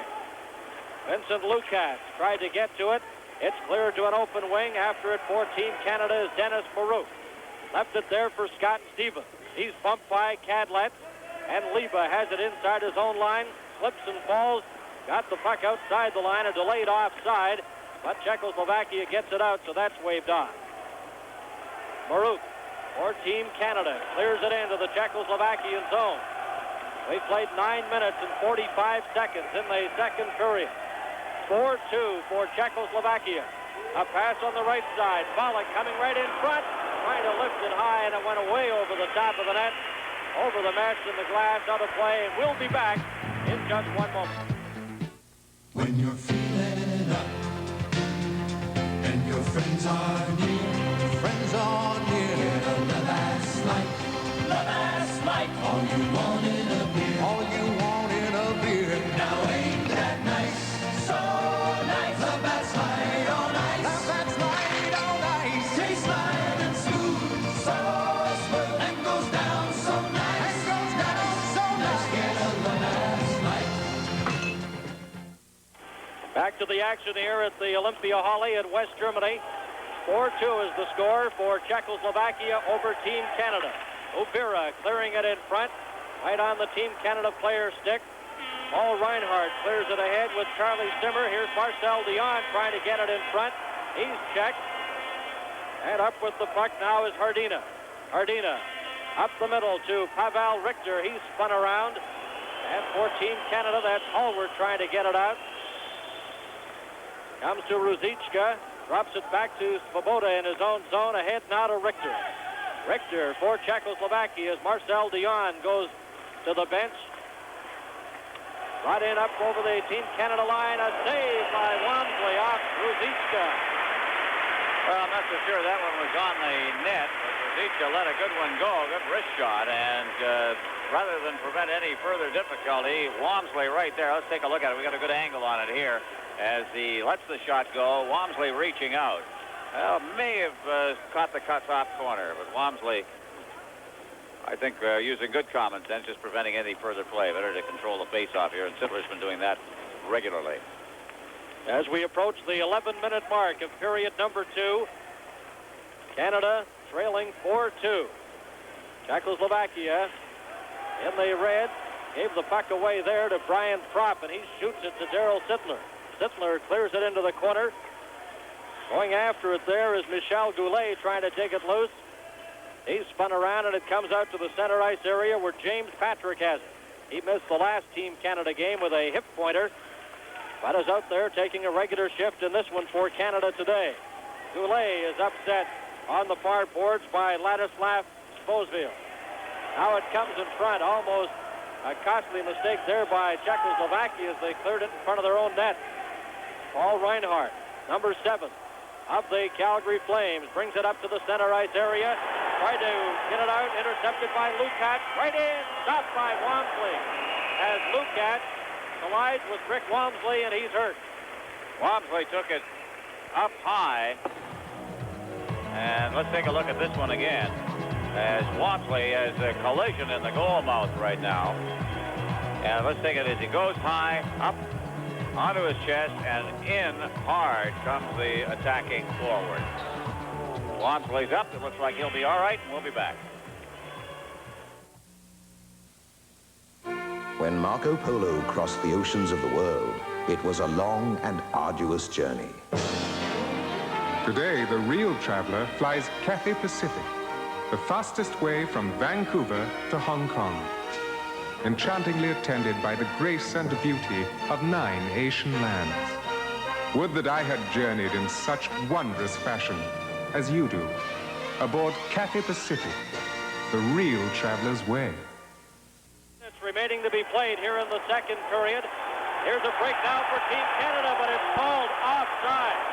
Oh, show me that again. The pass to Gartner, Ron, they're saying it originated from the Team Canada side of the center red line. It'll be interesting to see if we do get a replay. Here it is. All right, there's the pass. So close. We have to see where he picked up the puck, and we didn't on that replay exactly whether he's straddling the line or not. Nice pass. Offside, according to the officials. Not only does Gartner, but everybody else here has to live with that. 2 teams at full strength. First game in the medal round for the 2 teams. Czechoslovakia leading this one 4-2. Canada will play Sweden in their next game and then wind up on Monday against the Soviet Union. The Soviets earlier today. Here's a chance for Goulet. Hit the post. Michel Goulet run that off the goal post as he was set up home free. What a glorious opportunity. Now a chance for Czechoslovakia, and Wamsley comes out of the net to smother that. Back to the line, Uvira's shot is blocked. Another drive, and that's knocked out. A shot from the side, and Walmsley covers up as play really opens up here midway in the second period. Well, Michel Goulet, who in this past year scored 57 goals with the Quebec Nordique. Look at this. Just picking the far side, had his man beat. Kralik down, but the puck's coming back out off the post. And then the other end, same thing. Close call for Walmsley. Look at the traffic in front of the net there as Rusnak, number 18, took a whack in the rear end from Walmsley. So 12:45 gone in the second period. What a glorious scoring opportunity. Michel Goulet ringing it off the goalpost. As I was saying, the game earlier today, the Soviets beat Sweden 4-0. This is Cadlet deep in his own zone. Had the puck knocked off his stick. Dave Taylor trying to dig it loose. Marcel Dion goes in there to help out. Dion and Taylor trying to come up with it. Gainey then collides with the Czechoslovakian player, and it comes to the center ice area. Brought over the line now. Cadlet clears it, and that's broken up. Dave Taylor comes back for Canada. The pass was behind Marcel Dion. Richter gets it up on the left side. Coming in, Ruzicka. Oh, and it goes off the stick of the Team Canada player, Bob Gainey. Gainey trying to clear it with Walmsley out of the net, and it slides off his stick right into the net. Ruzicka will be given credit for the goal. And boy, do you hang your head low when something like that happens. Well, Bob Gainey doesn't put a stick on it. It goes to the man anyway, and it's in the net. Walmsley was tangled up with his own man. There's Gainey there, but there was another man further off the picture on the left side who would have had the open net to shoot at. So poor Bob. Just feel sorry for him. He's back-checking all the way, doing his job. And here comes the fake shot and the pass. Gainey will come into your picture. Racing in there into the slot is Chernik, but he intercepted it. Perfect deflection by Bob Gainey. Goodness. Boy, 5-2 now for Czechoslovakia. Ruzicka gets credit for the goal as it goes off Bob Gainey's stick right into his own net. 13:44 gone in the second period. Marcel Dion being attended to at the bench. Nothing too serious. He's coming off a 56-goal season with the Los Angeles Kings. 12 years in the National Hockey League. Team Canada opening it up a bit as they're behind it. I think they've tried to open it up a little too early, and they're paying the price. You got to look back at that Michel Goulet ringing it off the goalpost, too. That could be the turning point of the game, because if it's in, they're down by 1. But now, as Czechoslovakia capitalizes on a miscue, and it's a 3-goal margin. And they have the puck again. Chernik gets it ahead to Yuri Lala. Lala in the corner. He's bumped off the puck, and there's a mix-up. Chernik, along with James Patrick. Chernik has his helmet off and his gloves. He's ready to swing away. Patrick still has his gloves on, so we'll wait and see how referee Uhala handles this. Young James Patrick, 6'1", 195 pounds. Big fella playing in North Dakota now. They say he is capable of being a star in the National Hockey League right now, under a great deal of pressure from the New York Rangers to abandon the Olympic program and go turn professional. They say he can play with the Rangers right now or come with the fall. And he is headed for the penalty box. So Patrick and František Chernik in the penalty box. 14-10, and they'll get minor penalties. Minor penalties to Patrick and to Chernik. You know, you get the feeling, Bernie, in this game that the final score is going to be something like 8-7. It's the strange kind of goals that are going in. Canada seems to be working hard for theirs. Everything's going wrong for the Canadian Team Canada right now. And Czechoslovakia with the puck now. Cadlet drops it over to the far side. Orjak in behind his own net, then he dumps it up the middle. Here's a chance for Canada's Reinhardt. He slaps away at it. And going after it was Daryl Sittler, but it was knocked away from him. Long shot by Lukács. Bouncing puck comes to Daryl Sittler. Sittler leaves it behind the net for Craig Hartsburg. Hartsburg gets a pass ahead now. Coming up and cleared into the Czechoslovakian zone right on. Stopped by goaltender Yuri Kralik. Reinhardt, Darrell Sittler, Bob Gainey, and Hartsburg out there for Team Canada. As Reinhardt goes after it, it's icing called against Czechoslovakia with the face-off coming to the right of goaltender Yuri Kralik. He's backed up by Dominik Hasek, a youngster with the Czechoslovakian team. And there's Coach Dave King and Ludi Bukac, who played one time in the Central Hockey League back in 1964. And Derek Sanderson was one of his teammates that year, along with Terry Crisp. And Terry is doing quite a job in the OHA. Now to the action in the corner. It's taken by Ruzicka. Ruzicka spins behind the net, lost his balance, then picks the puck up again and brings it out. Bob Gainey had him lined up, but he sidestepped that check from Gainey, and the puck cleared. Walmsley out of the net, feeds it ahead to Bob Gainey. Gainey up to the center ice area for Team Canada, trailing on the pass. The play is Scott Stevens. Swings it in front. Here's Stevens going after it. Stevens for Canada, keeps it in. Over to Marcel Dion to Gainey. Gainey spun around, gets it back to Stevens, a shot. Dion into the corner for Team Canada. Dion back to the line. Brian Engblom to drive. That's knocked down. He gets it again. Engblom getting set right on, and that's deflected wide. And Gainey's hauled down. No penalty there. Marcel Dion, a shot right through the crease. Dion going after it. He's bumped along the boards there with Ruzicka.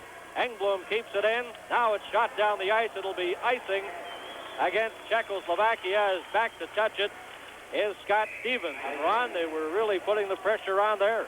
It was moving around the puck, but almost by accident. It just seemed to me that nothing was really planned and things were happening that nobody was expecting, and still the pressure carried on simply because it kept coming back to members of Team Canada.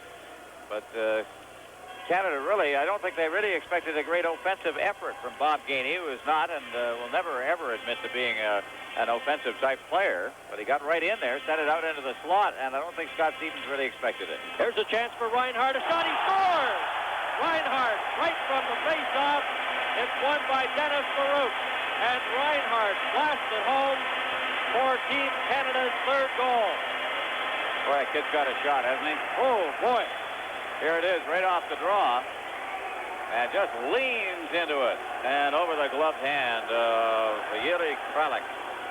And Canada now trails by 2. At 8-7 doesn't look like a bad prediction. Listen to the crowd buzzing here, Ron. There's a lot of Canada boosters as Reinhardt took it right there, and boy, does he let it fly. Boy, you can't win a draw any better than Dennis Baruch did either. Cleanly, right back to the man he wanted to get the puck to. And they give an assist as well, Dennis Baruch and Gartner. Now, when did Gartner ever touch the puck? Baruch won the draw right back to Reinhardt, but Gartner will take the assist, I'm sure. Over the line, there's a shot. That stopped as Ozil lets it go. Pratisak Chernik digs after it. In behind the net, trying to dump it in front. Here's Lala. Yuri Lala, he cleared it right onto the stick of Michel Goulet. We've played 16.5 minutes in the second period. It's now 5-3 for Czechoslovakia and a break for Czechoslovakia. Chernik in all alone, right in, and he's tripped. And there'll be a penalty coming up to Canada, a tripping infraction. And when they say they're good and bad, that's a good penalty. And we'll be back in just a moment. If your bank loses time managing your business account, you lose money. To manage your company's funds more profitably, your balances must never be idle. Open a Continental Business Management account, and we'll manage your funds electronically, so you earn daily interest and pay down your operating line automatically. At Continental Bank, your money is always in action. Continental Bank of Canada. Bankers in action. Welcome back to the Olympia Halle in Munich, West Germany. This is Bernie Pascal, along with Ron Roosh. Team Canada a man short. Hartsburg in the penalty box for tripping. Craig Hartsburg at 16:45. From the draw, Uvira couldn't handle the puck, and it rolls out to the center ice area, and he brings it deep into his own zone. Uvira for Czechoslovakia. The pass comes to Rusnak. Rusnak over the line to Liba. Liba, number 11, is checked, and it's cleared to the line and out. 20 seconds have expired in the penalty to Craig Hartsburg. A chance now for Lukács. Lukács takes it in behind the net, gives it to Leva, trying to jam it in front. It's underneath goaltender Rick Walmsley. As Czechoslovakia moving the puck around with authority on this power play. Hartsburg in the box for tripping. Look at the Czechoslovakian bench. Good crowd here to watch this game. Team Canada always a favorite in West Germany. A lot of Canadian players have played in this country. Some success. And Dave Gardner recently, this past year, in this country to play. And, you know, you look at the team from Italy, Ron. Many are calling it Canada Team B. The Bob Manos and the Iannonis. A lot of Canadian players on the team from Italy. Don't forget Jim Corsi, former Jim Corsi, the goaltender, yes. Here's a chance now. Dvorak passes it over right onto the stick of Arnold Kadlec, and he fanned as he tried to clear it in, but he gets it back. This is Kadlec dumping it into the corner. Overa in behind the net. A chance. Zalder trying to move in front. Ruzicka's knocked down, and Team Canada has it. Darryl Sittler. Sittler up over the line with Bob Gainey. Gainey into the corner. Sittler jumped on the loose puck. Now he heads to the bench on a line change. 1 minute remaining in the penalty to Craig Hartsburg. Ruzicka for Czechoslovakia. Dropped it. They move in front. Zalder trying to get in front of Walmsley. It goes back to the line. Kept in by Arnold Kadlec. Ruzicka into the corner. Gives it to Richter. Richter drops it back. Dvorak. He passes it over. Gets it again. Dvorak gives it to Zalder. Zalder into the corner. Rusnak in front. And that's stopped by goaltender Walmsley with a little defensive help at the side there by Brian Engblom.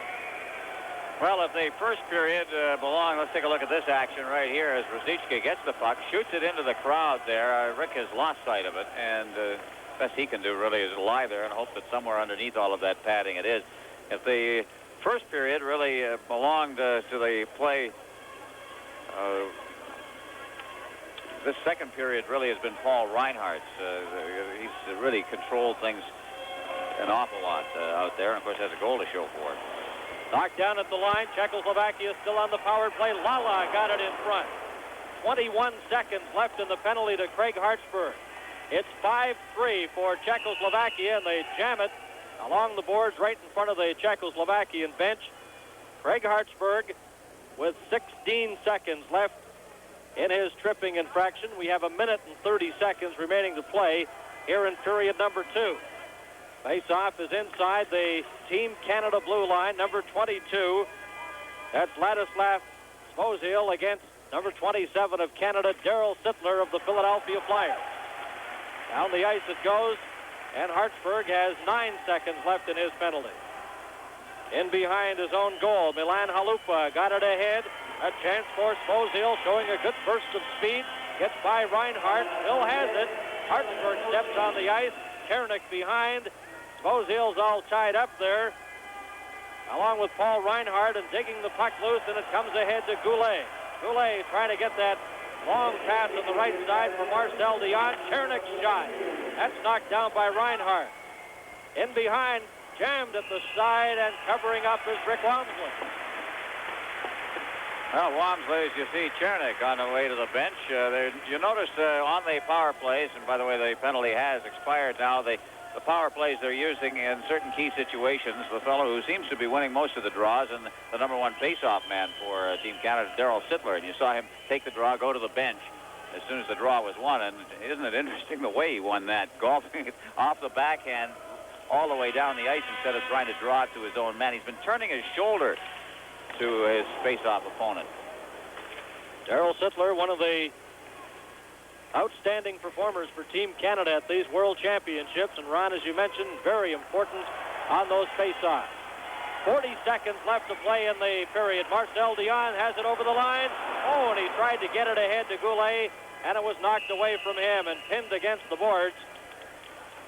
19:29, 31 seconds left to play. You see Dave King doesn't hesitate to shuffle his lines too much. He's got Dion out there now with Goulet and Mike Gartner as a combination. It's the Triple Crown line. Not functioning as well as King would like it at this stage in the game, at least, or he's trying to give the Czechoslovakian coach a different look out there.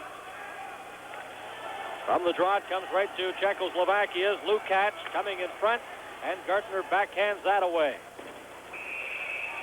Svoboda is over the line, but it's called on an offside pass with 21 seconds remaining in the period. I talk about a different look, though. Can you put together a faster line than a line that has Mike Gartner and Michel Goulet on the wings?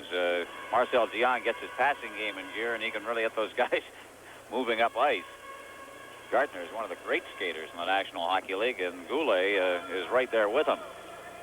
Two players that really dance on their skates. They're outstanding. Czechoslovakia leading by 2 goals.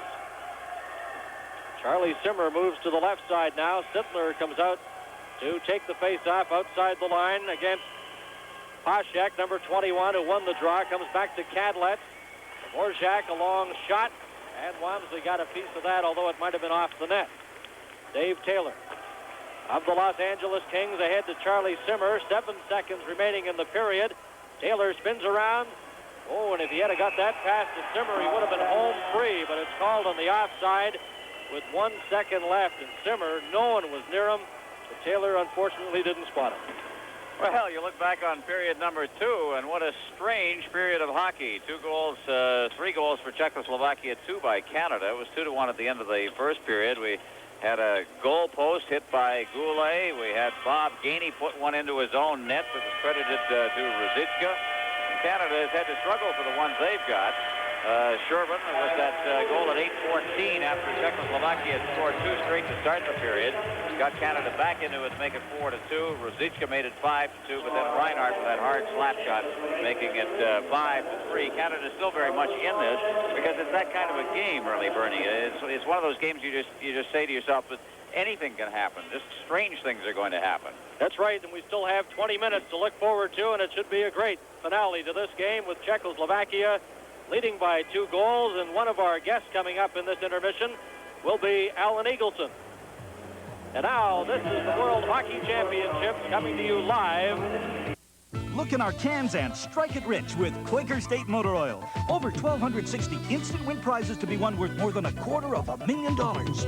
You could win a 1983 Chrysler K-Car sedan, a Jacuzzi Whirlpool bath, an exotic Hawaiian SunQuest vacation, beautiful Spode Chinaware, plus hundreds more instant win prizes worth over $250,000 to be won from Quaker State. Look in our cans and strike it rich. You're always a winner with Quaker State Motor Oil Protection. It's in the can.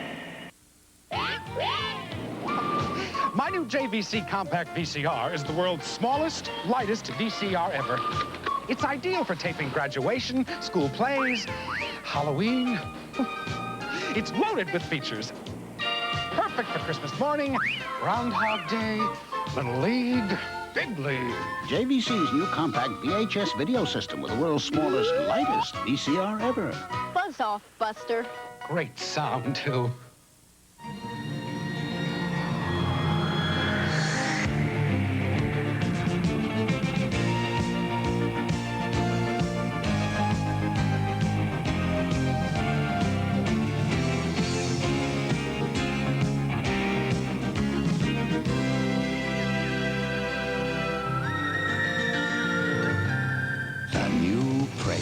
From Honda.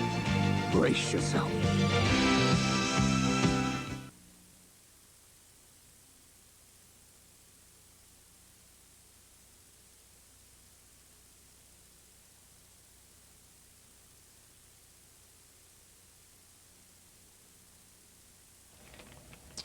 (5-3) the score after 2 periods of play. Czechoslovakia leads Canada, and the game today with Czechoslovakia, also the Saturday game with Sweden, and the Monday game with the Soviet Union, all coming to you on the CTV network, courtesy of the Labatt Brewing Company. And to talk to us today about their involvement in international hockey, President Sid Oland. Sid, the company has not only an extensive involvement, but a long-term involvement. Why international hockey? Oh, a bunch of reasons. As a rabidly Canadian company, we like to be involved wherever we can, where Canadians are trying to do important things. And in the athletic life of this country, I think re-establishing our ability to win in international hockey is very important. So that's really why. You've put a lot of time and effort into the Olympic program. Tell us about that. The Olympic program in hockey in Canada has really tailed off over the last few years. Well, we hope to get it reestablished. So that's not us. It's Hockey Canada who's doing that. We hope to be able to help to take some of the publicity and some of the televising and some of the money problems off their hands. They've got Sam Pollock now working on it, and I think it's a much better program than it has been recently. Are you optimistic about the amateur program? I think it will be the best program Canada's ever put together because of the people they've got involved. Canada Cup, you're with that as well? Yes, we're with that. Well, that's just a lot of fun. I think that's one of the tournaments that gets everybody in Canada excited, and it's probably the tournament where realistically we have the best chance of reestablishing that ability to win. Is that important to you, the fact that Canada competes very well? Oh, we like to be involved wherever we can, where Canadians are doing excellent things. What about the game today? Are you getting pessimistic after what we've seen? Well, it's such a wild game. No, not really. I think we didn't have as good a period as we might have last time, but then we could have a better one next time and win. I certainly hope we did. Since 1972, when there was rabid interest in this country in international hockey, we've hit peaks and valleys, peaks and valleys. It seems to depend on how well our team is doing. And this club getting into the medal round, improving with every game, really seems to help create interest. Yeah, well, Canada is not Toronto, evidently. We do get more interested when teams are doing well. But Canada Cup hockey will always interest Canadians. When it comes to TV audiences, I'm sure you know, we always draw very well. How are we going to do today?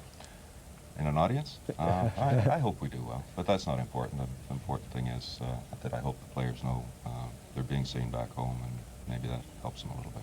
Sid, thank you very much, not only for being here today, but for your involvement in international hockey for years to come. Goes to 1988, is that correct? Yes, yeah. That's marvelous. We'll be back with more World Hockey Championships right after this.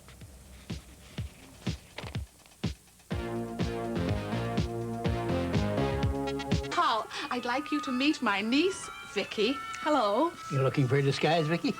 After last week, she should be. Her Lotterio numbers came up, the one she uses every week. Congratulations. But I forgot to play. Oh, no. Yes. But we're going to play this week and every week from now on. Play your numbers, ladies. Thank you. Well, this is my nephew, Gordon. If you want to win, you've got to play. Oh, Lotterio, it's such fun.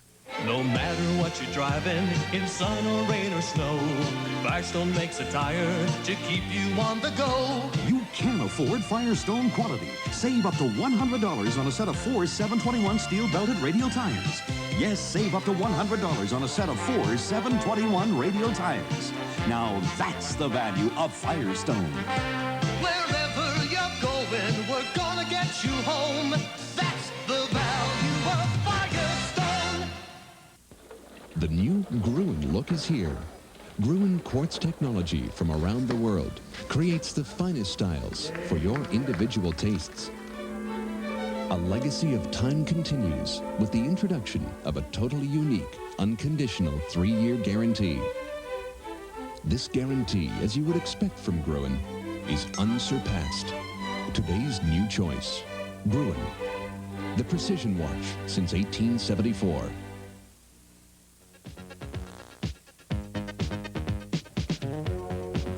5-3 is the score. Canada 2 goals back with 20 minutes yet to play. Tom Watt here with us to talk about and look at some of the featured highlights of that period. Well, I think the first two that we have, there's some excellent points before we start rolling the highlights. I think the pressure on teams in both zones, a lack of pressure.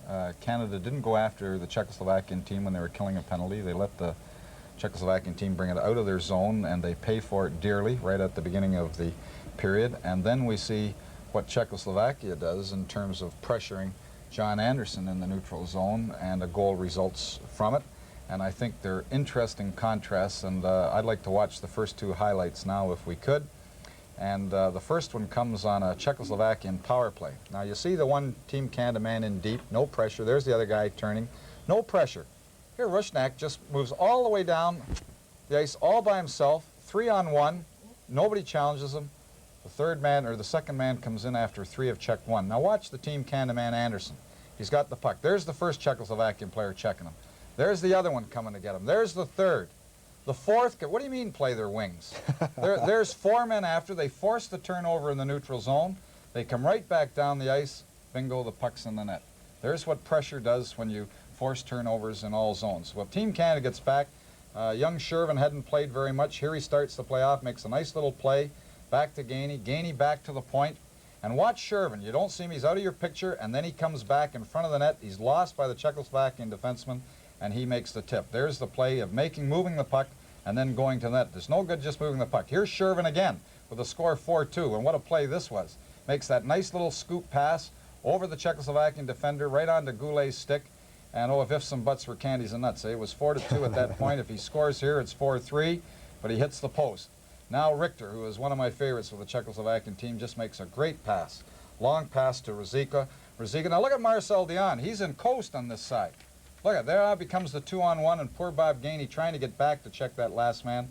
Really deflects the puck into his own net, and that's a shame. Walmsley played it right. He has to play the original shot. He's not supposed to play the pass, but he's caught out of position.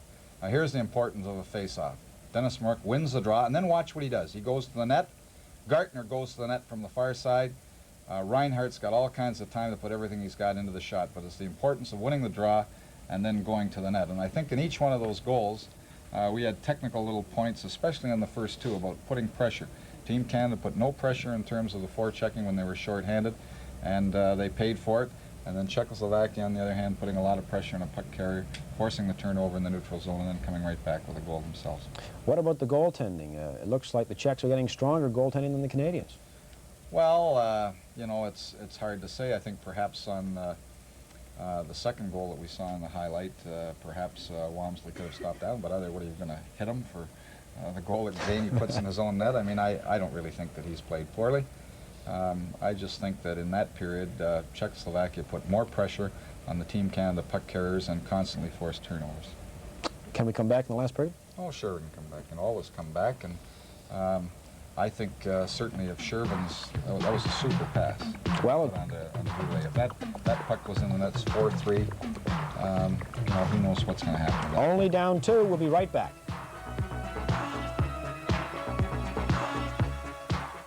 There's just one way to save, escape the routine. Class of the field, leader of the pack. Excitement, Pontiac builds excitement. Feel a rush of pure excitement. Thrill to one of the most sensational cars of our times. Take out a Firebird and take on the world. Now, low 12.9% financing. You got it, Pontiac. Excitement. Jump in, take us way up high. Lie back, see the world go by. A kaleidoscope of color. It's a dance across the sky. Blue smiles along with dew. There we caught you smiling. And we now go back to Munich. Ron Roosh has Alan Eagleson.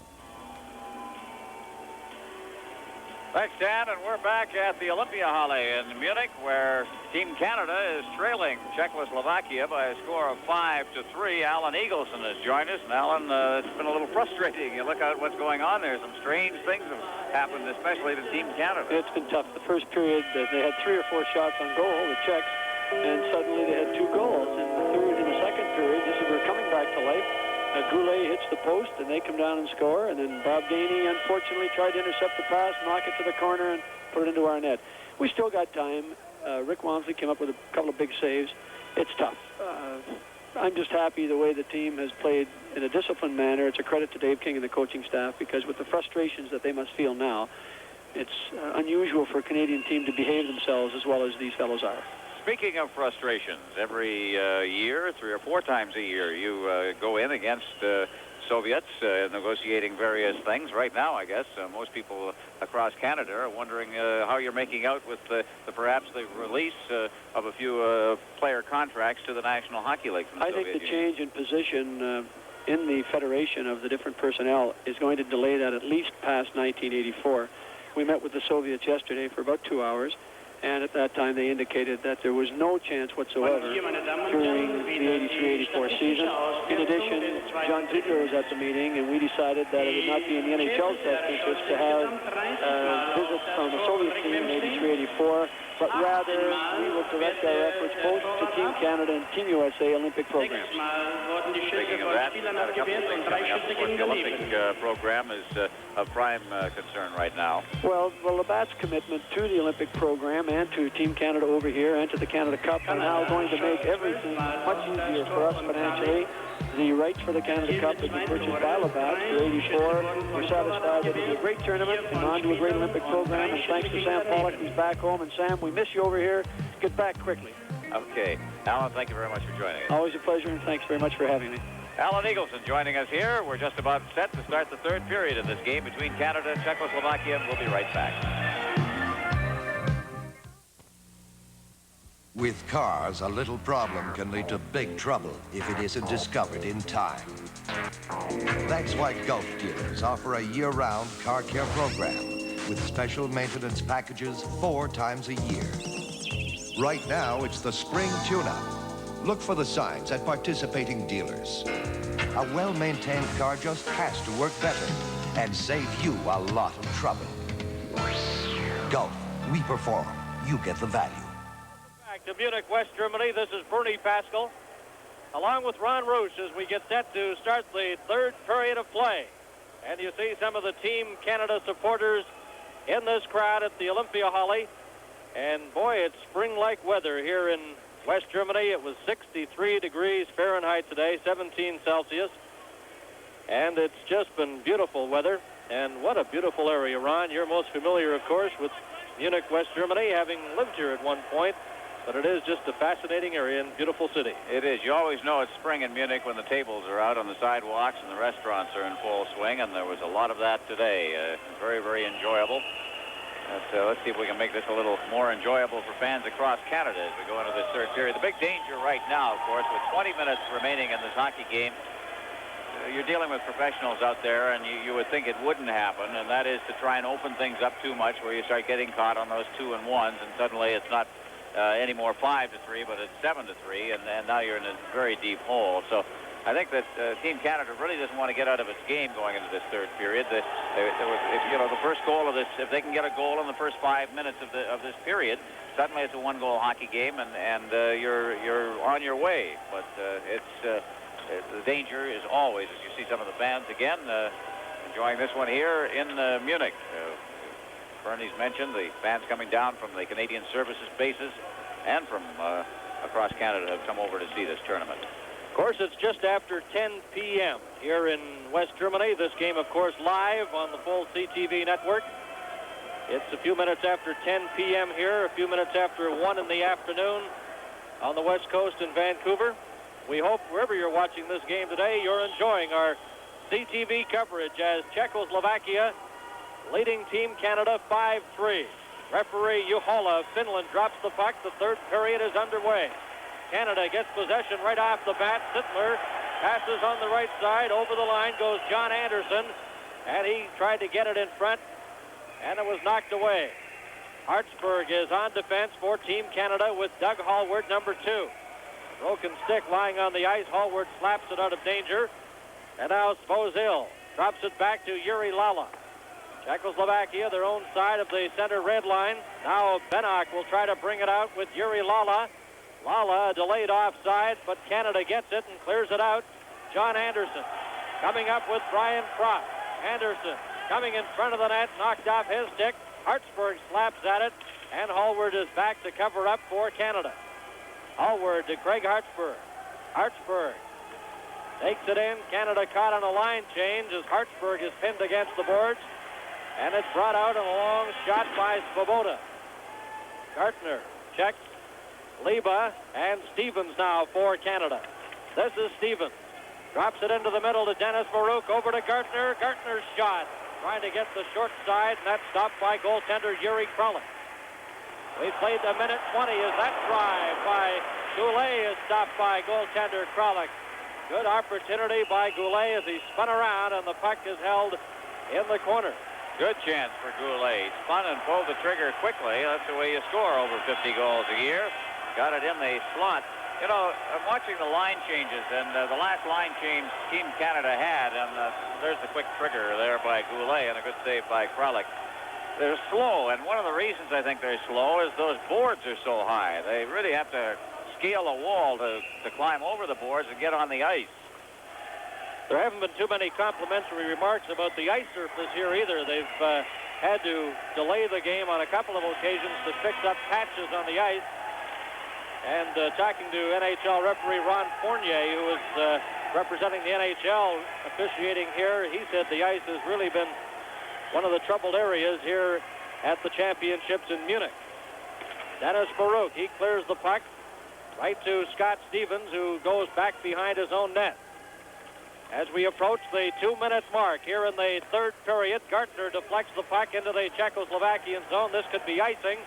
Back for Dvorak, and icing is called, and we'll be right back in a moment.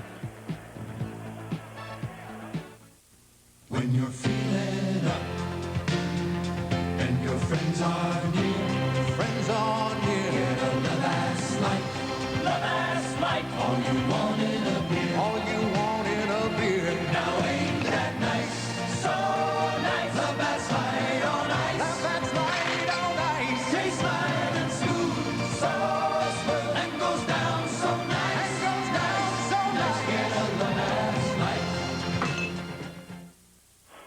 Play just underway. Tim Waters of Team Canada shoots the puck down the ice. And again, icing indicated. Bannock gets back. And they'll bring the face-off right back into the Team Canada zone to the left of goaltender Rick Walmsley as the coaching staff led by Bukac at the Czechoslovakian bench. Talking very animatedly, are they, behind that bench? They know, of course, as we mentioned at the start of the period, Canada can get one early here, and suddenly they're back in the game. Hotchek, Wallach, and Salder, the forward line for Team Czechoslovakia. Bob Gainey's out there for Canada with Taylor and Marcel Dion. Dion clears it to an open wing. A race for it there. Halupa got to it. Both teams at full strength as Salder now comes out of his own zone to the Team Canada blue line. He was stopped, and James Patrick, a lead pass for Marcel Dion. Into the Czechoslovakian zone. Yuri Kralik out of the net. Dion trying to dig the puck loose, but it's brought back now by big number 21, Dusan Paschak. A weak bouncing shot goes into the corner where Paul Reinhardt is after it there. Reinhardt came right over to the World Championships once Calgary eliminated by the Edmonton Oilers. Stepped off the plane and got into the lineup. Now here comes Canada over the line, but it's called on an offside. A little difficult to hear the whistle that time, blown by Gustavo Alamo of Italy, one of the linesmen. Well, Team Canada behind 5-3 here in the third period. Uphill is Dr. Ludic Bukac. Rudy Bukac. Taught hockey at the University of Calgary, along with some of the other things you mentioned, Bernie. Lectured at York University. Took over this team in 1980 and really has nothing to show for it, but he's been rebuilding a team that has been hurt by defections, by age, mostly by defections, of course, with the Stastny brothers gone.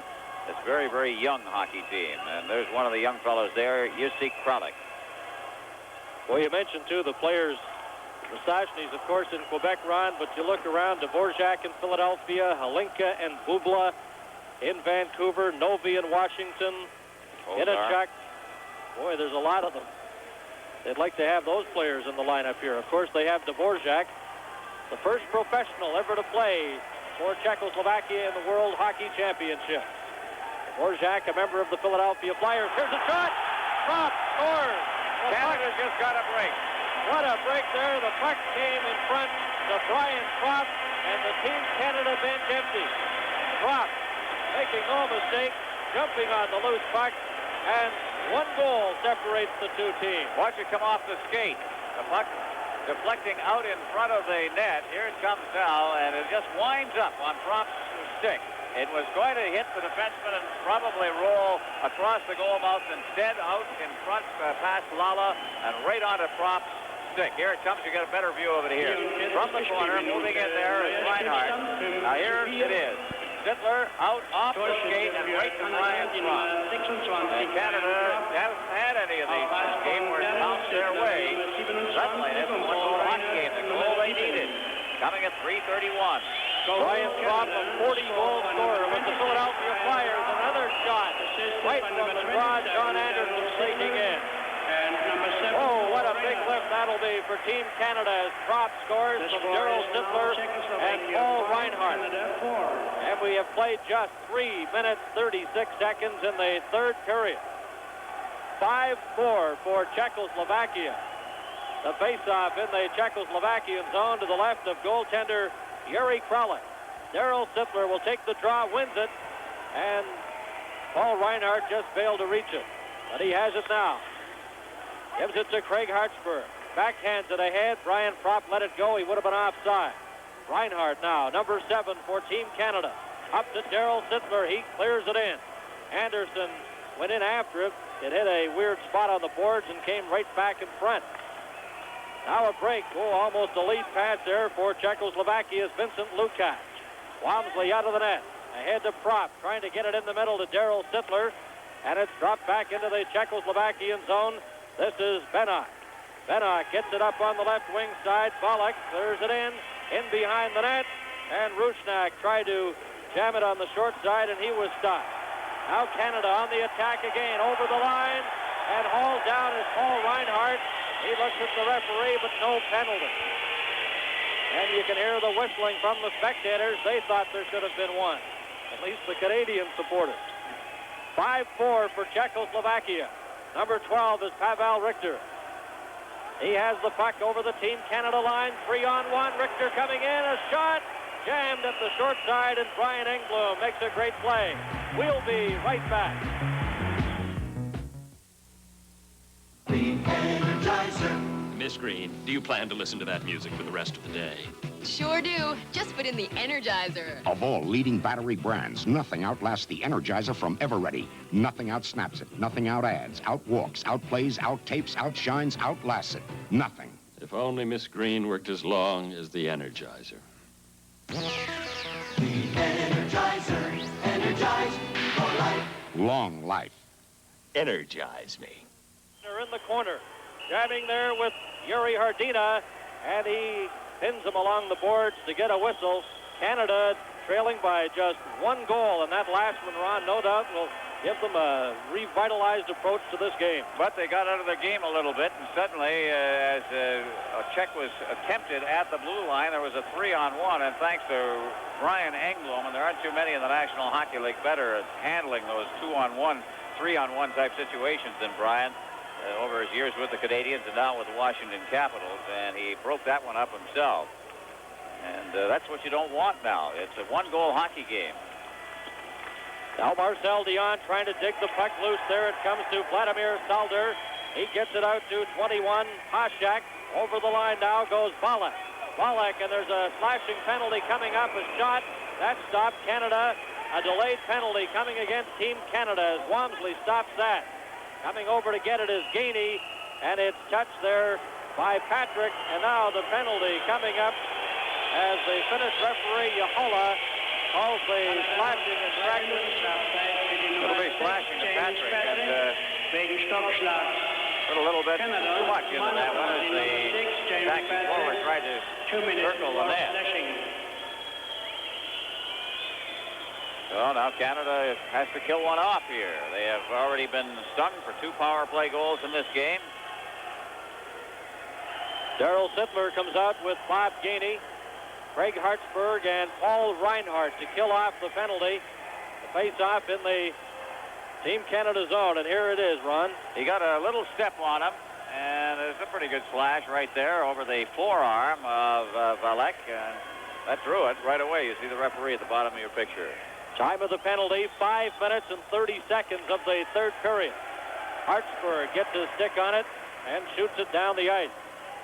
Arnold Cadley leaves it in his own zone. Czechoslovakia on the power play, leading by 1 goal. Bringing it over the line. Here's a chance now for Liba. Liba getting set, right in the middle, a drive, and that's stopped by Walmsley. And again, Hartsburg shoots it down the ice. Back for it goes to Borjak. a second-team All-Star at the championships last year in Finland. Now a member of the NHL Philadelphia Flyers.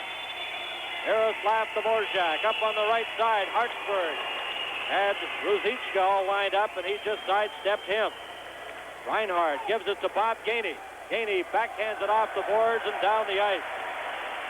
Ron, they're doing a good job of killing off this penalty. 1:05 remaining in the penalty to James Patrick of Team Canada. Patrick, the youngster from Saskatchewan, who is playing at North Dakota University. Off the boards on the right side, Hartsburg breaks that up again. And he's been instrumental in clearing the puck down on 3 different occasions on this Czechoslovakian power play as they wind up once again in their own side of center. Up over the line goes Lala. Gives it to Pavel Richter. Richter back behind the net to Lala. Lala spins around, watched by Hartsburg. Richter calls for the pass. He gets it, number 12. Richter drops it back to the line and outside the blue line. 19 seconds left in the Team Canada penalty. Brought back in by Yuri Lala. He has 2 goals for Czechoslovakia tonight. There's Hartsburg breaking it up again, and it's cleared out. Patrick has 5 seconds left in his minor penalty. One last attempt here on the power play as Richter brings it in. In front, Rusnak is shot. As Patrick steps on the ice, Canada back at full strength. And Hartsburg was out there for most of that 2 minutes power play opportunity for Czechoslovakia. 7 minutes and 45 seconds have been played here in the third period. Czechoslovakia 5 and Canada 4. Dennis Marouk up over the line. Coming in with Gartner a shot. And that goes wide. Going after it is Gordon Shervin, number 10. Shervin had trouble. It comes back to Brian Engblom. Up on the right side to Gartner. He clears it in off the board. A race there. Marouk goes after it. Got by him. Shervin then collides with his own player. Shervin goes down heavily as he and Scott Stevens collided. And Shervin goes to the bench. And he's hurt. Now it's brought out by Brian Propp. Propp got it outside the line, then was stopped. It's a chance now for Potjak. He's hauled down. Another Team Canada penalty. A tripping infraction. Stevens going to get it, and we'll be right back here in West Germany. Budweiser salutes everyone who works so we can play. Our best for you. There's no one else who does it quite the way you do. For all you do, our best to you. Yeah, this Bud's for you if you like your beer with a distinctively clean, crisp, Beechwood aged taste and smoothness that says Budweiser. For all you do, this fight's for you. well, there's Scott Stevens in the penalty box, off for tripping at 8:33. This is the 3rd straight power play that the Czechoslovakian national team has had against Canada. Canada's killed them all off so far, but they have had 2 power play goals scored against them. The old line, and they say it year after year after year, and this is perhaps the best disciplined team we've seen come to these World Championships.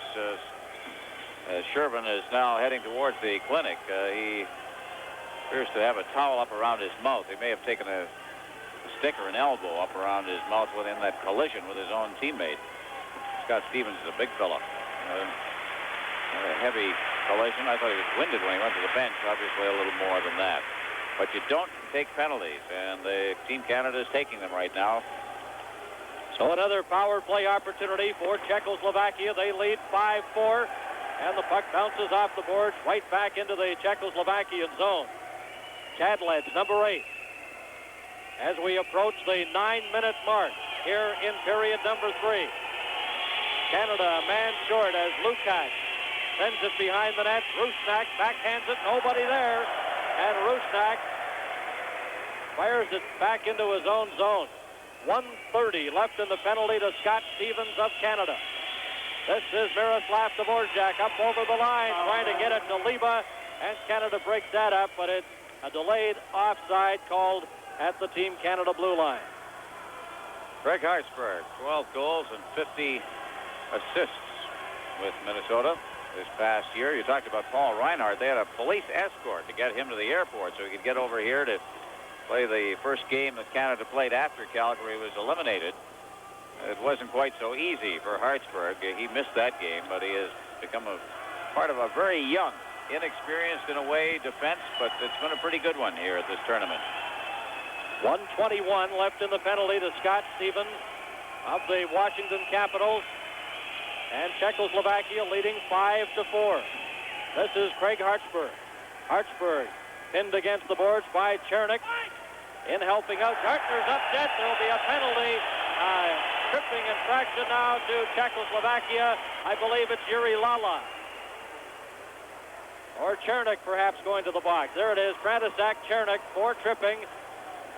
And there's 1:04 left in Stevens' penalty. What a terrible time to take a penalty. Chernik, great time if you're cheering for Team Canada.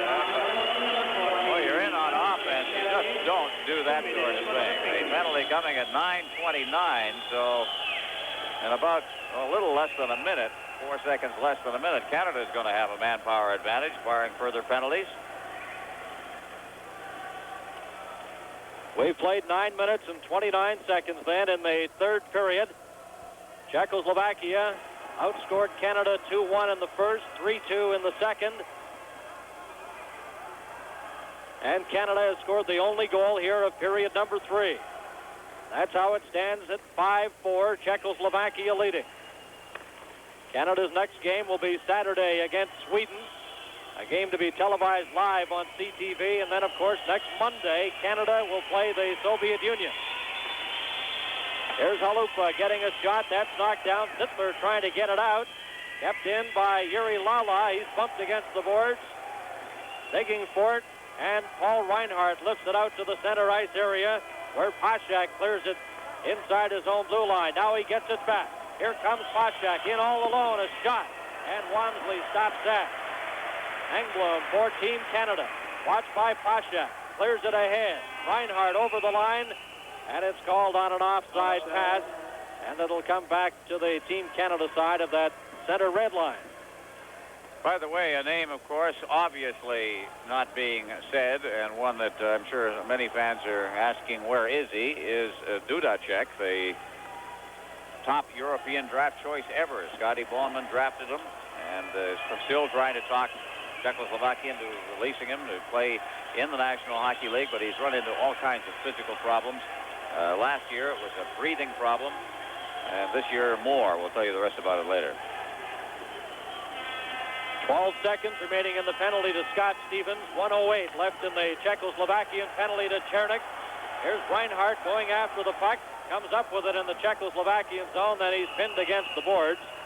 While we have a moment, I'd like to convey our thanks to Doug Kelcher and the folks at Labatt's for their cooperation in helping us bring these telecasts to you from the Olympia Halle in West Germany. Labatt's and Doug Kelcher, who's representing them here in West Germany, has been most cooperative. And, of course, our thanks to West German Television, along with Vice President of CTV Sports, Johnny Esau, Business Manager Oliver Babarad. And they've worked extremely hard in the last few days setting up these live telecasts as Team Canada plays in the medal round of the World Hockey Championships. And we have a discussion here with referee Yahala signaling players over to the penalty box. I don't know what's happened here. Scott Stevens has got exactly 1 second left in his penalty, and we're going to have a stick measurement. We are going to have a stick measurement. Now, Team Canada, I believe, has called for it. It's the stick of Arnold Cadlet.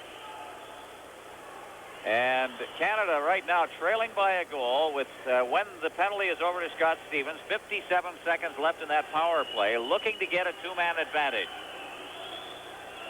And linesman's chasing the players back, and Cadlet says it's my stick. He's really talking down there. He is upset. Of course, they don't have that ring that they paint around the penalty box area in the National Hockey League and international hockey. You have to chase them away. But this is a stick measurement. They're putting it on the ice now. They don't. Here it's 1.5 centimeters. In the National Hockey League, it's half an inch. Chernick gets a stick back. Team Canada will get a penalty. It is not an illegal stick, and Chernick is the happiest person in this building. How did they measure it? I wonder if they have the equipment here. It's not done. It's something that's not done in international hockey. We all know the Soviet sticks are all almost, without exception, illegal. I think we could have gone all night with that game in Philadelphia, the final game of the Soviet NHL series. Well, the stick is correct. Last year in Finland, they didn't have a measuring device, so they used a coin. They couldn't really see what they were using down on the boards. Then they decided to put it on the ice, and it ends up that Cadlet's stick is legal, so Canada will get the penalty. Patrick in the penalty box as it backfires on Team Canada. You know who was on the ice when the stick measurement was asked for was Darryl Sittler. Now, he is, as part of that Philadelphia team, they have never been wrong, or seldom wrong. One year, I think they had 30 straight calls in which they were successful. Everybody was wondering who in the world it was that was spotting it on the bench, but Sittler told me during the telecast out of Philadelphia during the Soviet series that they all look for it. They all have got a kind of a trained eye. In any case, it was asked for. It has failed. Canada, in effect, will play an extra minute shorthanded. Now we're at the 10:32 mark of the period. Teams are at even strength, or will be when in the 1 second that it's required for Stevens to come on the ice. But then Canada will be shorthanded at the tag end of the penalty to Chernick for 1:02. So Stevens' penalty has expired. He's been called over to the bench by Dave King, and Bob Gainey steps on to replace him. Here comes Hartsburg. Hartsburg at center. Up over the line, and it's icing indicated by one linesman. Now the other linesman sees him and blows the whistle. And the faceoff brought back into the Team Canada zone with 42 seconds left in the penalty to Chernick. And for Team Canada's Patrick, 1:45 remaining in his penalty. Czechoslovakia leading Team Canada by a score of 5-4. Brian Propp scoring from Sittler and Reinhardt at 3:31 of this third period. And we've played 10 minutes and 48 seconds here in period number 3. Bob Gainey, number 23, drops it back, and it's head now to Paul Reinhardt. Cleared off the stick of Darryl Sittler into the Czechoslovakian zone, where Cadletz is after it there. Gainey checked him. Comes to the Czechoslovakian line, then knocked down. Sittler keeps it in for Canada. Reinhardt was going one way, the puck the other. And out of the net is Rick Walmsley to cover up. Liba in deep for Czechoslovakia, number 11. He's knocked against the boards by Paul Reinhardt. Hartsburg, number 5, has it for Team Canada. Drops it back to Mike Gardner. Czechoslovakia is back at full strength, so Canada, a man short, 1 minute remaining in the penalty to James Patrick. So Czechoslovakian team on the power play, Chernick. He leaves it there for Yuri Lala. Lala gets by one check, coming up on the right side. Moving in now with Pashak. Lala to Pashak, a shot, loose puck, and Walmsley covers up and makes the save. Good job by Scott Stevens there, right in front of the net. 38 seconds left in the power play now. He went down. He's learning a little bit, I think, from Brian Engblom, who he played with all year. They're the two of them, Engblom and Stevens. Stevens down, blocks any further play in front of the net. And then Walmsley covers up, going to his knees on that loose puck. A lot of NHL representation here. Bob Berry of the Montreal Canadiens, Jake Milford, Arthur Griffith Jr. of the Vancouver Canucks, Cliff Fletcher of the Calgary Flames, Barry Fraser, the chief scout of the Edmonton Oilers, Glenn Sonmore, Lou Nanne of Minnesota. Most NHL teams are represented, and Jerry McNamara, the general manager of the Toronto Maple Leafs, had a chat with Jerry earlier today. Well, the Edmonton Oilers, who are having so much success in the Stanley Cup playoffs this year, looking with a great deal of interest at Gord Shervin, who is one of their players, a 10th round pick. Boy, Edmonton has really had some success in the later rounds of the draft. It's showing on the ice right now, but also with some of the up-and-comers. Darryl Sittler gets set for the face-off against Ruzicka with 28 seconds left in the Team Canada penalty, being served by Patrick, as Canada called for a stick measurement on Arnold Cadlett, and it backfired as the stick was legal. So Canada, a man short. Patrick now has 17 seconds left at his penalty. Bringing the puck out, Ruzicka gets over the Team Canada line. Engblom then took him out of the play. Hartsburg gives it to Brian Engblom. He clears it back into the Czechoslovakian zone. Kralik out of the net, and the penalty now has expired. Canada is back in full strength. Richter has it now for Czechoslovakia. Clears it, nobody there, but he goes in after it. Richter gets to it for Czechoslovakia, drops it back to the line. A drive by Dvorak is stopped. And Dave Taylor, number 18 for Canada, ahead to Marcel Dion. Coming in with Paul Reinhardt. Dion over the line, and it's called on the offside. And this is the World Hockey Championships. Come on, Shepherd, give me that good old outdoor flavor without that bad old word. 'Cause I love that outdoor flavor. Hey, that bad old word. Give me that Shepherd outdoor flavor. Easy to reach controls, lights every time ignition, scientifically proportioned grill for even all-over heat. That's why new Shepherd gas barbecues make it so easy to get that good old outdoor flavor. Give me that Shepherd outdoor flavor without that bad old word. Come on, Shepherd. The Olympia Halle in Munich, West Germany. Czechoslovakia leading Canada by a score of 5-4. The puck almost stolen in front there. Some good digging by Dave Taylor. Now it's cleared off the boards into the Team Canada zone. Doug Hallward goes back, touches it. Icing called against Czechoslovakia. Well, let's see what happens now. Who do you put out to take the draw? It's a key one. You don't see many icings, of course, in international hockey. To the right of your screen there is Jean Perron, former coach. I guess he still is the coach at the University of Moncton. Assistant coach on our Olympic team program. And, of course, Dave King, University of Saskatchewan. And George Kingston from the University of Calgary. So a triumvirate. That's right. What a job they've done. They're going to use Marouk to take the draw here. Dennis Marouk had it momentarily. Now here's a chance. A shot by Michel Goulet. And Kralik stopped that. Goulet digging in the corner. Comes to the other side. Gartner goes in there to forecheck. Gartner trying to get the puck, but it's brought out by Vladimir Selder. Over the line. A shot. Hits the post. They thought it was in. I saw the net folds too, but they say it's off the post. Here's a chance now in his own zone. Solder trying to set it up again for Czechoslovakia. It's cleared, but not out. Solder gets it again for Team Czechoslovakia. It's cleared into the Team Canada zone. Reinhardt. He passes it over to Craig Hartsburg. To Michel Goulet, to Dennis Marouk, to Gartner in front. And he reached out, and Kralik got there first and just steered it away. Dangerous scoring opportunity. Reinhardt touches the puck. Icing is called against Team Canada. Vladimir Ruzicka. And did he hit the post, or did it, in fact, go into the net? It came off with the reaction that it would be a post. All right, let's see. It's cleared. Oh, this is the play here close in the Czechoslovakian end. So they're unable to get us the replay we really wanted to see. Oh, it's 5-4 for Czechoslovakia. We've played 14 minutes and 25 seconds here in the third period.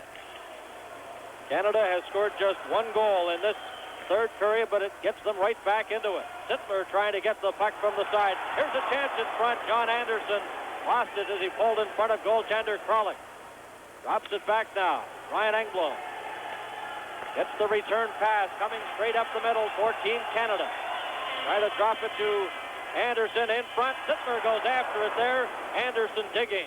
John Anderson of the Toronto Maple Leafs, who suffered a nasty cut under the chin, 20 stitches against Finland, but is back taking a regular. Life rarely works out according to plan. Nobody knows that better than Debbie Myers. Widowed at 25, she suddenly found herself alone with a young son to care for. But Debbie has picked up the pieces of her life, built a career, and provided for the future. That's why she has her own life insurance plan. Her London Life representative helped design a plan that meets Debbie's very special needs. And London Life can do the same for you. Because to London Life, every life is something special. We're heading into the final 5 minutes of this game. Czechoslovakia, Ron, holding on to that 1-goal lead, and I think Canada will pull out all the stops here. The one thing that Czechoslovakia seems to be doing, though, Bernie, is they're fading back a bit. They're trying to protect a 1-goal lead. It can be very dangerous. Bob Gainey trying to get the puck, swings at it, missed, but it's kept in there by Brian Engblom, who's on defense with James Patrick, number 6. Engblom tries to get it over. Charlie Simmer, number 22.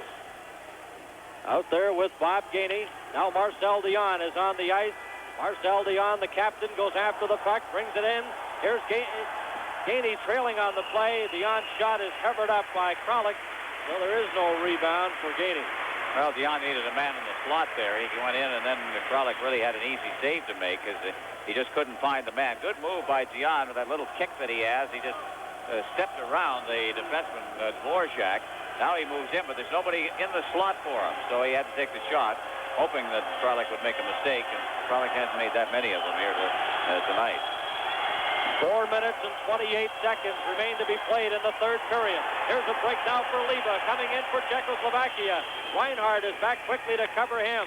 Swinging around, a shot by Pashak. And Gartner has it for Team Canada, ahead to Dennis Maruk. Gartner gets it back again, and then it's broken up. Paul Reinhardt, number 7. He clears it ahead. Maruk deflects it in. A bouncing puck. Fights the goaltender, Kralik. And he holds onto it to get a whistle. 15:57 gone in period number 3. Which means 4:03 left. There's Pavel Richter. 9 years and nearly 400 international games. But there's the fellow the pressure's on right now. A young fellow named Yuri Kralik. Face off with Fiddler taking it now. He'll be trying to get the draw back to Doug Hallward. Or, of course, the other point man being Paul Reinhardt. Watch the way he takes this draw. It's illegal in the NHL, but he turns his shoulder into his man and controls it that way, almost interference. Both teams at full strength. Brian Propp is out there with John Anderson as well. As Milan Halupa clears it ahead, here's Pratisak Chernik. Chernik coming in with Ruzicka, and it's covered up by Wamsley, taking no chances, holding on to it. And that's what you see at the other end. Every time the puck comes near Yuri Kralik, he smothers it immediately. Well, of course, the way to slow up a team that's trying to go on the attack, here's the shot. It would have cleared the top of the net. The way to slow up a team that's trying to get on the attack and trying to get its game in gear and get some pressure on is just to keep getting whistles. And that's exactly what Czechoslovakia has been doing. Wamsley, in that particular instance, prefers himself to have the face-off and a control situation in his own zone. So with 3 minutes and 53 seconds left to play in the third period, Canada has scored the only goal of this third period, and they trail 5-4. Ryan Engblom to Doug Hallward. Hallward tried to get it out, almost put it right onto the stick of Miroslav Dvorak. Now it's brought in by number 24, Yuri Hrdina. Ryan Engblom checks him against the boards, and another whistle, and the referee indicating it'll come outside the blue line. Well, Team Canada is going to make a change. Bob Gainey, you saw, hard to recognize Bob with a helmet on. You're so used to seeing him, of course, skating in the Montreal Canadiens uniform without the helmet. Here at the World Tournament, of course, everybody wears a helmet. Face-off will be outside the Team Canada line. Yeah, they got some offense out there, even on the blue line now with Hartsburg and Reinhardt. And it comes back to Paul Reinhardt, number 7, gives it to Craig Hartsburg, 2 late additions to Team Canada. Once Minnesota and Calgary were eliminated from the Stanley Cup playoffs, they joined Team Canada in Germany. Dusan Pashak, he's checked. Cleared to an open wing, and after it there goes Edward Overa. He's hammered against the boards. Lukács sends it into the Team Canada zone with Hartsburg getting it there. Hartsburg bringing it up. We have 3 minutes and 5 seconds left to play in the third period. The puck cleared in on an offside call. A reminder of the next game from the World Hockey Championships here at the Olympiahalle in Munich will be Canada versus Sweden, Saturday the 30th at 11 a.m. Eastern Time. A reminder to check your local listings. That's 11 a.m. Eastern Time, Saturday the 30th of April, for game number 2 of the medal round. Then, of course, on Monday, Canada will play the Soviet Union, another game to be televised on CTV. And we hope you're enjoying the telecast wherever you're watching across Canada. Here's a break for Team Canada. Dennis Baruch to Gartner. Oh, and he couldn't control that bouncing puck. Some good checking there by Dennis Baruch. Sprung the puck loose. Now Michel Goulet in the corner. Drops it back. Dennis Baruch, number 21, drops it for Gartner. He's checked by Chernik. Puck goes loose. Gartner still digging for it. He's hauled down. There'll be a penalty to Czechoslovakia. A holding call, and what an opportunity now for Canada on the power play. A holding infraction against Czechoslovakia, and the face-off will be in the Czechoslovakian zone. All right, there is now 2:33 left in the hockey game. You go on a power play. Here's the play, a lost stick on the play. It's the bouncing puck. It's both Marouk and, of course, Gartner, who had the great opportunity, just couldn't control the bouncing puck. But into the corner, he's finally hauled down across the penalty. Yaroslav Benok in the penalty box. Daryl Sittler is out there with Brian Propp, Anderson, Reinhardt, and Hartsburg. And they shift positions. Reinhardt moving to the left point and Hartsburg on the right side as they flip-flop around. Sittler will take the draw against Darius Rusnak, number 18. Both players out of position on the face-off. Now the linesman says, okay, let's go. And moving in is John Anderson. Anderson against Liba. Anderson gets possession. It's cleared and just comes outside the line. Reinhardt to Craig Hartsburg. Liba in forechecking. Reinhardt has difficulty with the pass. Now he gets it over to Brian Propp. Propp clearing it in front. Sittler goes into the corner, trying to get it back. Propp has broken his stick, heads to the bench for a new one. Hartsburg into the corner. Sittler trying to get it in front. He slipped as he attempted to clear the pass. Now it's lifted high and up into the spectators just below our telecast location here. We're just inside the Team Canada red line, almost right on the blue line. Good location, good facilities here at the Olympia Halle in Munich, West Germany. All right, now the situation is, what about Rick Wamsley? You don't want to, we've got 2 minutes and 6 seconds left in the hockey game. 1:33 left in the power play. You'd like to get a chance, perhaps with a two-man advantage. I think they'll keep him in there, Ron, with this much time remaining. 1:33 left in the penalty. Now the puck is brought back to the line. Craig Hartsburg getting set.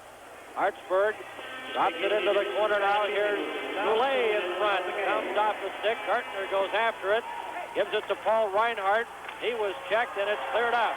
A break now for Dusan Pachak. A shot. And that goes wide of goaltender Rick Wamsley. 1:10 left in the power play. 1 minute and 45 seconds left to play in the game. And the puck is cleared down the ice into the Team Canada zone. Took a weird bounce. Fortunately, there was no Czechoslovakian player in front. Reinhardt coming in with Marcel Dion. It's called on a delayed offside at the Czechoslovakian line. 1:28 remaining in the game. 55 seconds left in the penalty to Yaroslav Benok. Never easy. Czechoslovakia have given Team Canada in the Canada Cup and World Hockey play fits over the years. There's been some tremendous games. I think the one that most people will always remember is the one at the Forum. Zarilla against Vachon, the 76 Canada Cup. Brian Propp out there now for Team Canada. The pass goes behind John Anderson.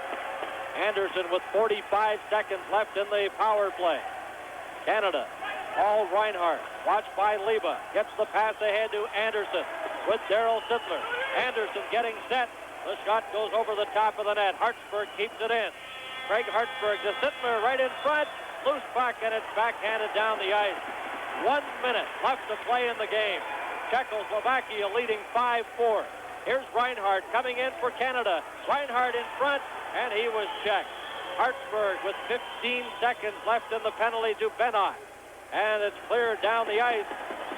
Walmsley out of the net. He backhands it off the boards. Reinhardt trying to get to it, and he has possession. Reinhardt for Team Canada trying to get a lead pass ahead. Walmsley trying to head to the net. 30 seconds left to play in the game. Both teams at full strength. The final 30 seconds. Here's Sittler. He clears it on the far side. Walmsley's heading to the bench, but he can't get there as the puck is taken by Pasha. 17 seconds left to play. The puck is pinned underneath the player in front of the Czechoslovakian bench, and Walmsley heading off now for the extra attacker. Well, you know who's going to be out there now to take the draw. Walmsley comes towards the bench. Is he going to come off or is he not? He is now backing towards the face-off circle.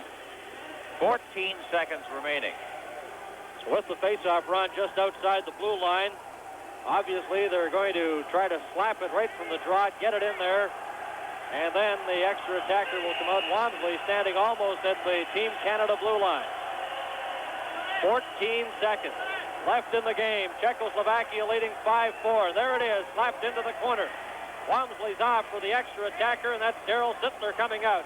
Canada with possession in behind the net, and it's intercepted there by Cadlet, trying to get it. Canada looking for a face-off, and the game is over. Czechoslovakia holding on to defeat Team Canada by a one-goal margin, 5-4. Canada, after sloppy play earlier, settled down, Ron, and gave it all they had, and just fell short. Well, the fact is, in the final minutes, when Canada was trying to get something going, when they had the power play, they played almost too tensely. It looked like they were just a little too hard. They were trying to make their plays. They were bouncing off sticks. They were missing passes. There's a little desperation out there, and they wind up losing the game to Czechoslovakia 5-4. So on behalf of our producer in Toronto, Ed Murcell, our technical supervisor here in West Germany, John Coghill, this is Bernie Pascal along with Ron Roosh, inviting you to join us again Saturday when we'll bring you the game between Canada and Sweden. Then on Monday, Canada will play the Soviet Union.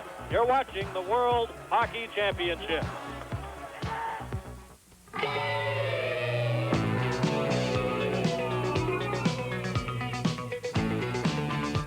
I've seen enough to know what I like. I got my feet wet in a splash of colored light. No simple reaction, just my kind of action. I'm moving with the breeze to a simple melody in perfect harmony. Right in the crest with a clear sky up above. Blue smiles along with you.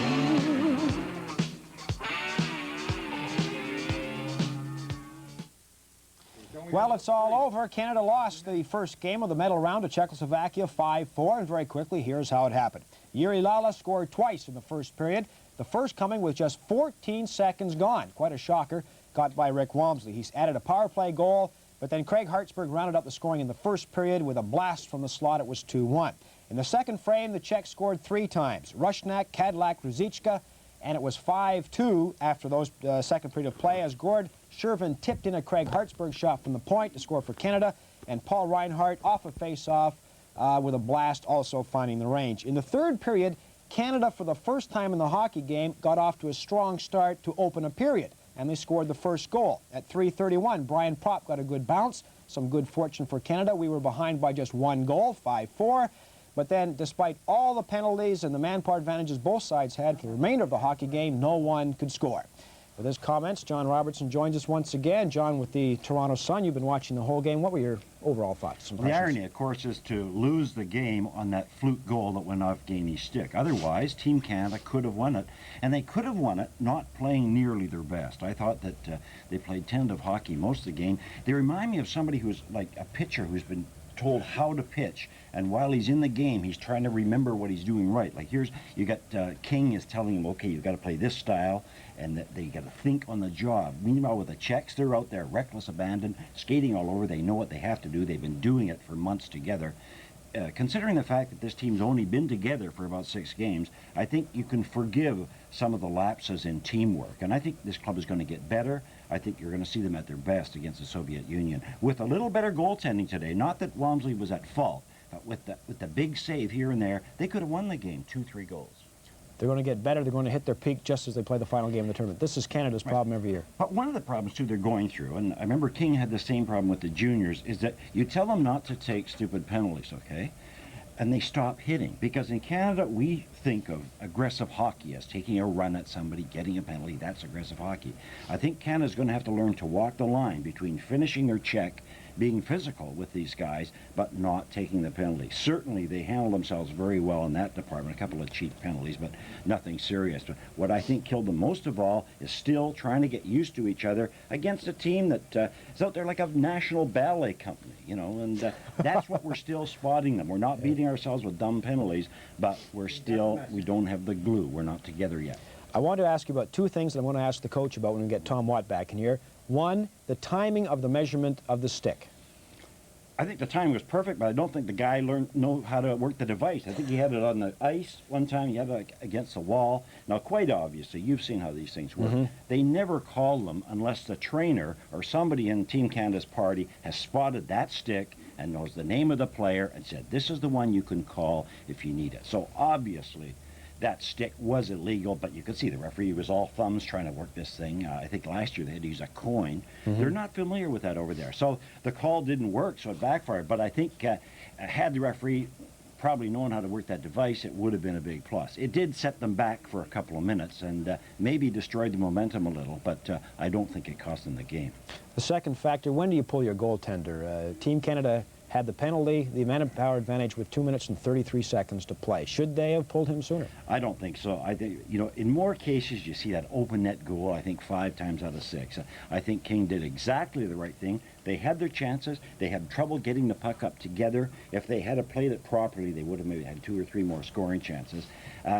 In a game like that, you can look back to about 7 or 8 different plays. The first 14 seconds, they gave away the puck for a goal. Gainey's goal. They should have won the game.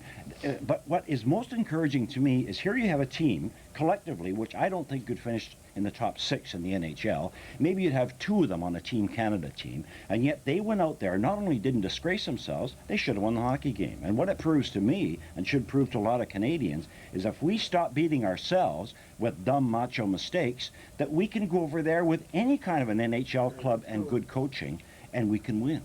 John, thank you. You're welcome. 5-4 the final. We'll be back with the highlights of the third period.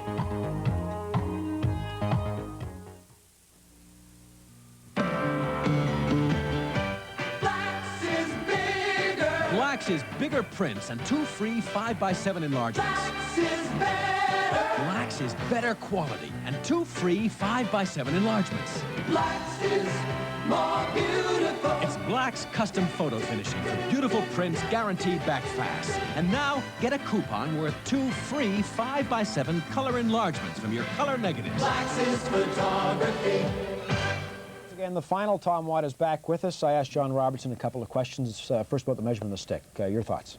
Well, in the National Hockey League, John was right about the official being all thumbs and measuring the stick. In the National Hockey League, the curvature has to be measured from the heel. There has to be some reference point as to what the curvature of the stick is. And you saw Darryl Sittler motioning to his teammates and the captain, which was on, and Dave King on the bench, that they moved along to the middle of the blade. And that's where but the curvature, they're supposed to put the measurement device to the heel of the stick. And any curvature then starts from the heel. And so the stick really looked questionable to me from a long way away, I'll tell you that, and it looked very questionable to Team Canada, but I think the official probably measured it from the wrong point. Whether with 10 minutes to go in the hockey game, that was the time to ask for the measurement, I'm not sure, but that's a tough question because you never know whether that guy, if you're sure, is going to come back on the ice. I mean, you gotta make sure if you think there's a stick that's illegal, you've got to wait for the right time for him to be on the ice, and that's a tough call. The second question about pulling your goalie when they had the man advantage with 2:33 remaining, I think that Dave King did exactly the right thing, because you have to remember that the opposition can then ice the puck without it coming all the way back into their zone when they're shorthanded.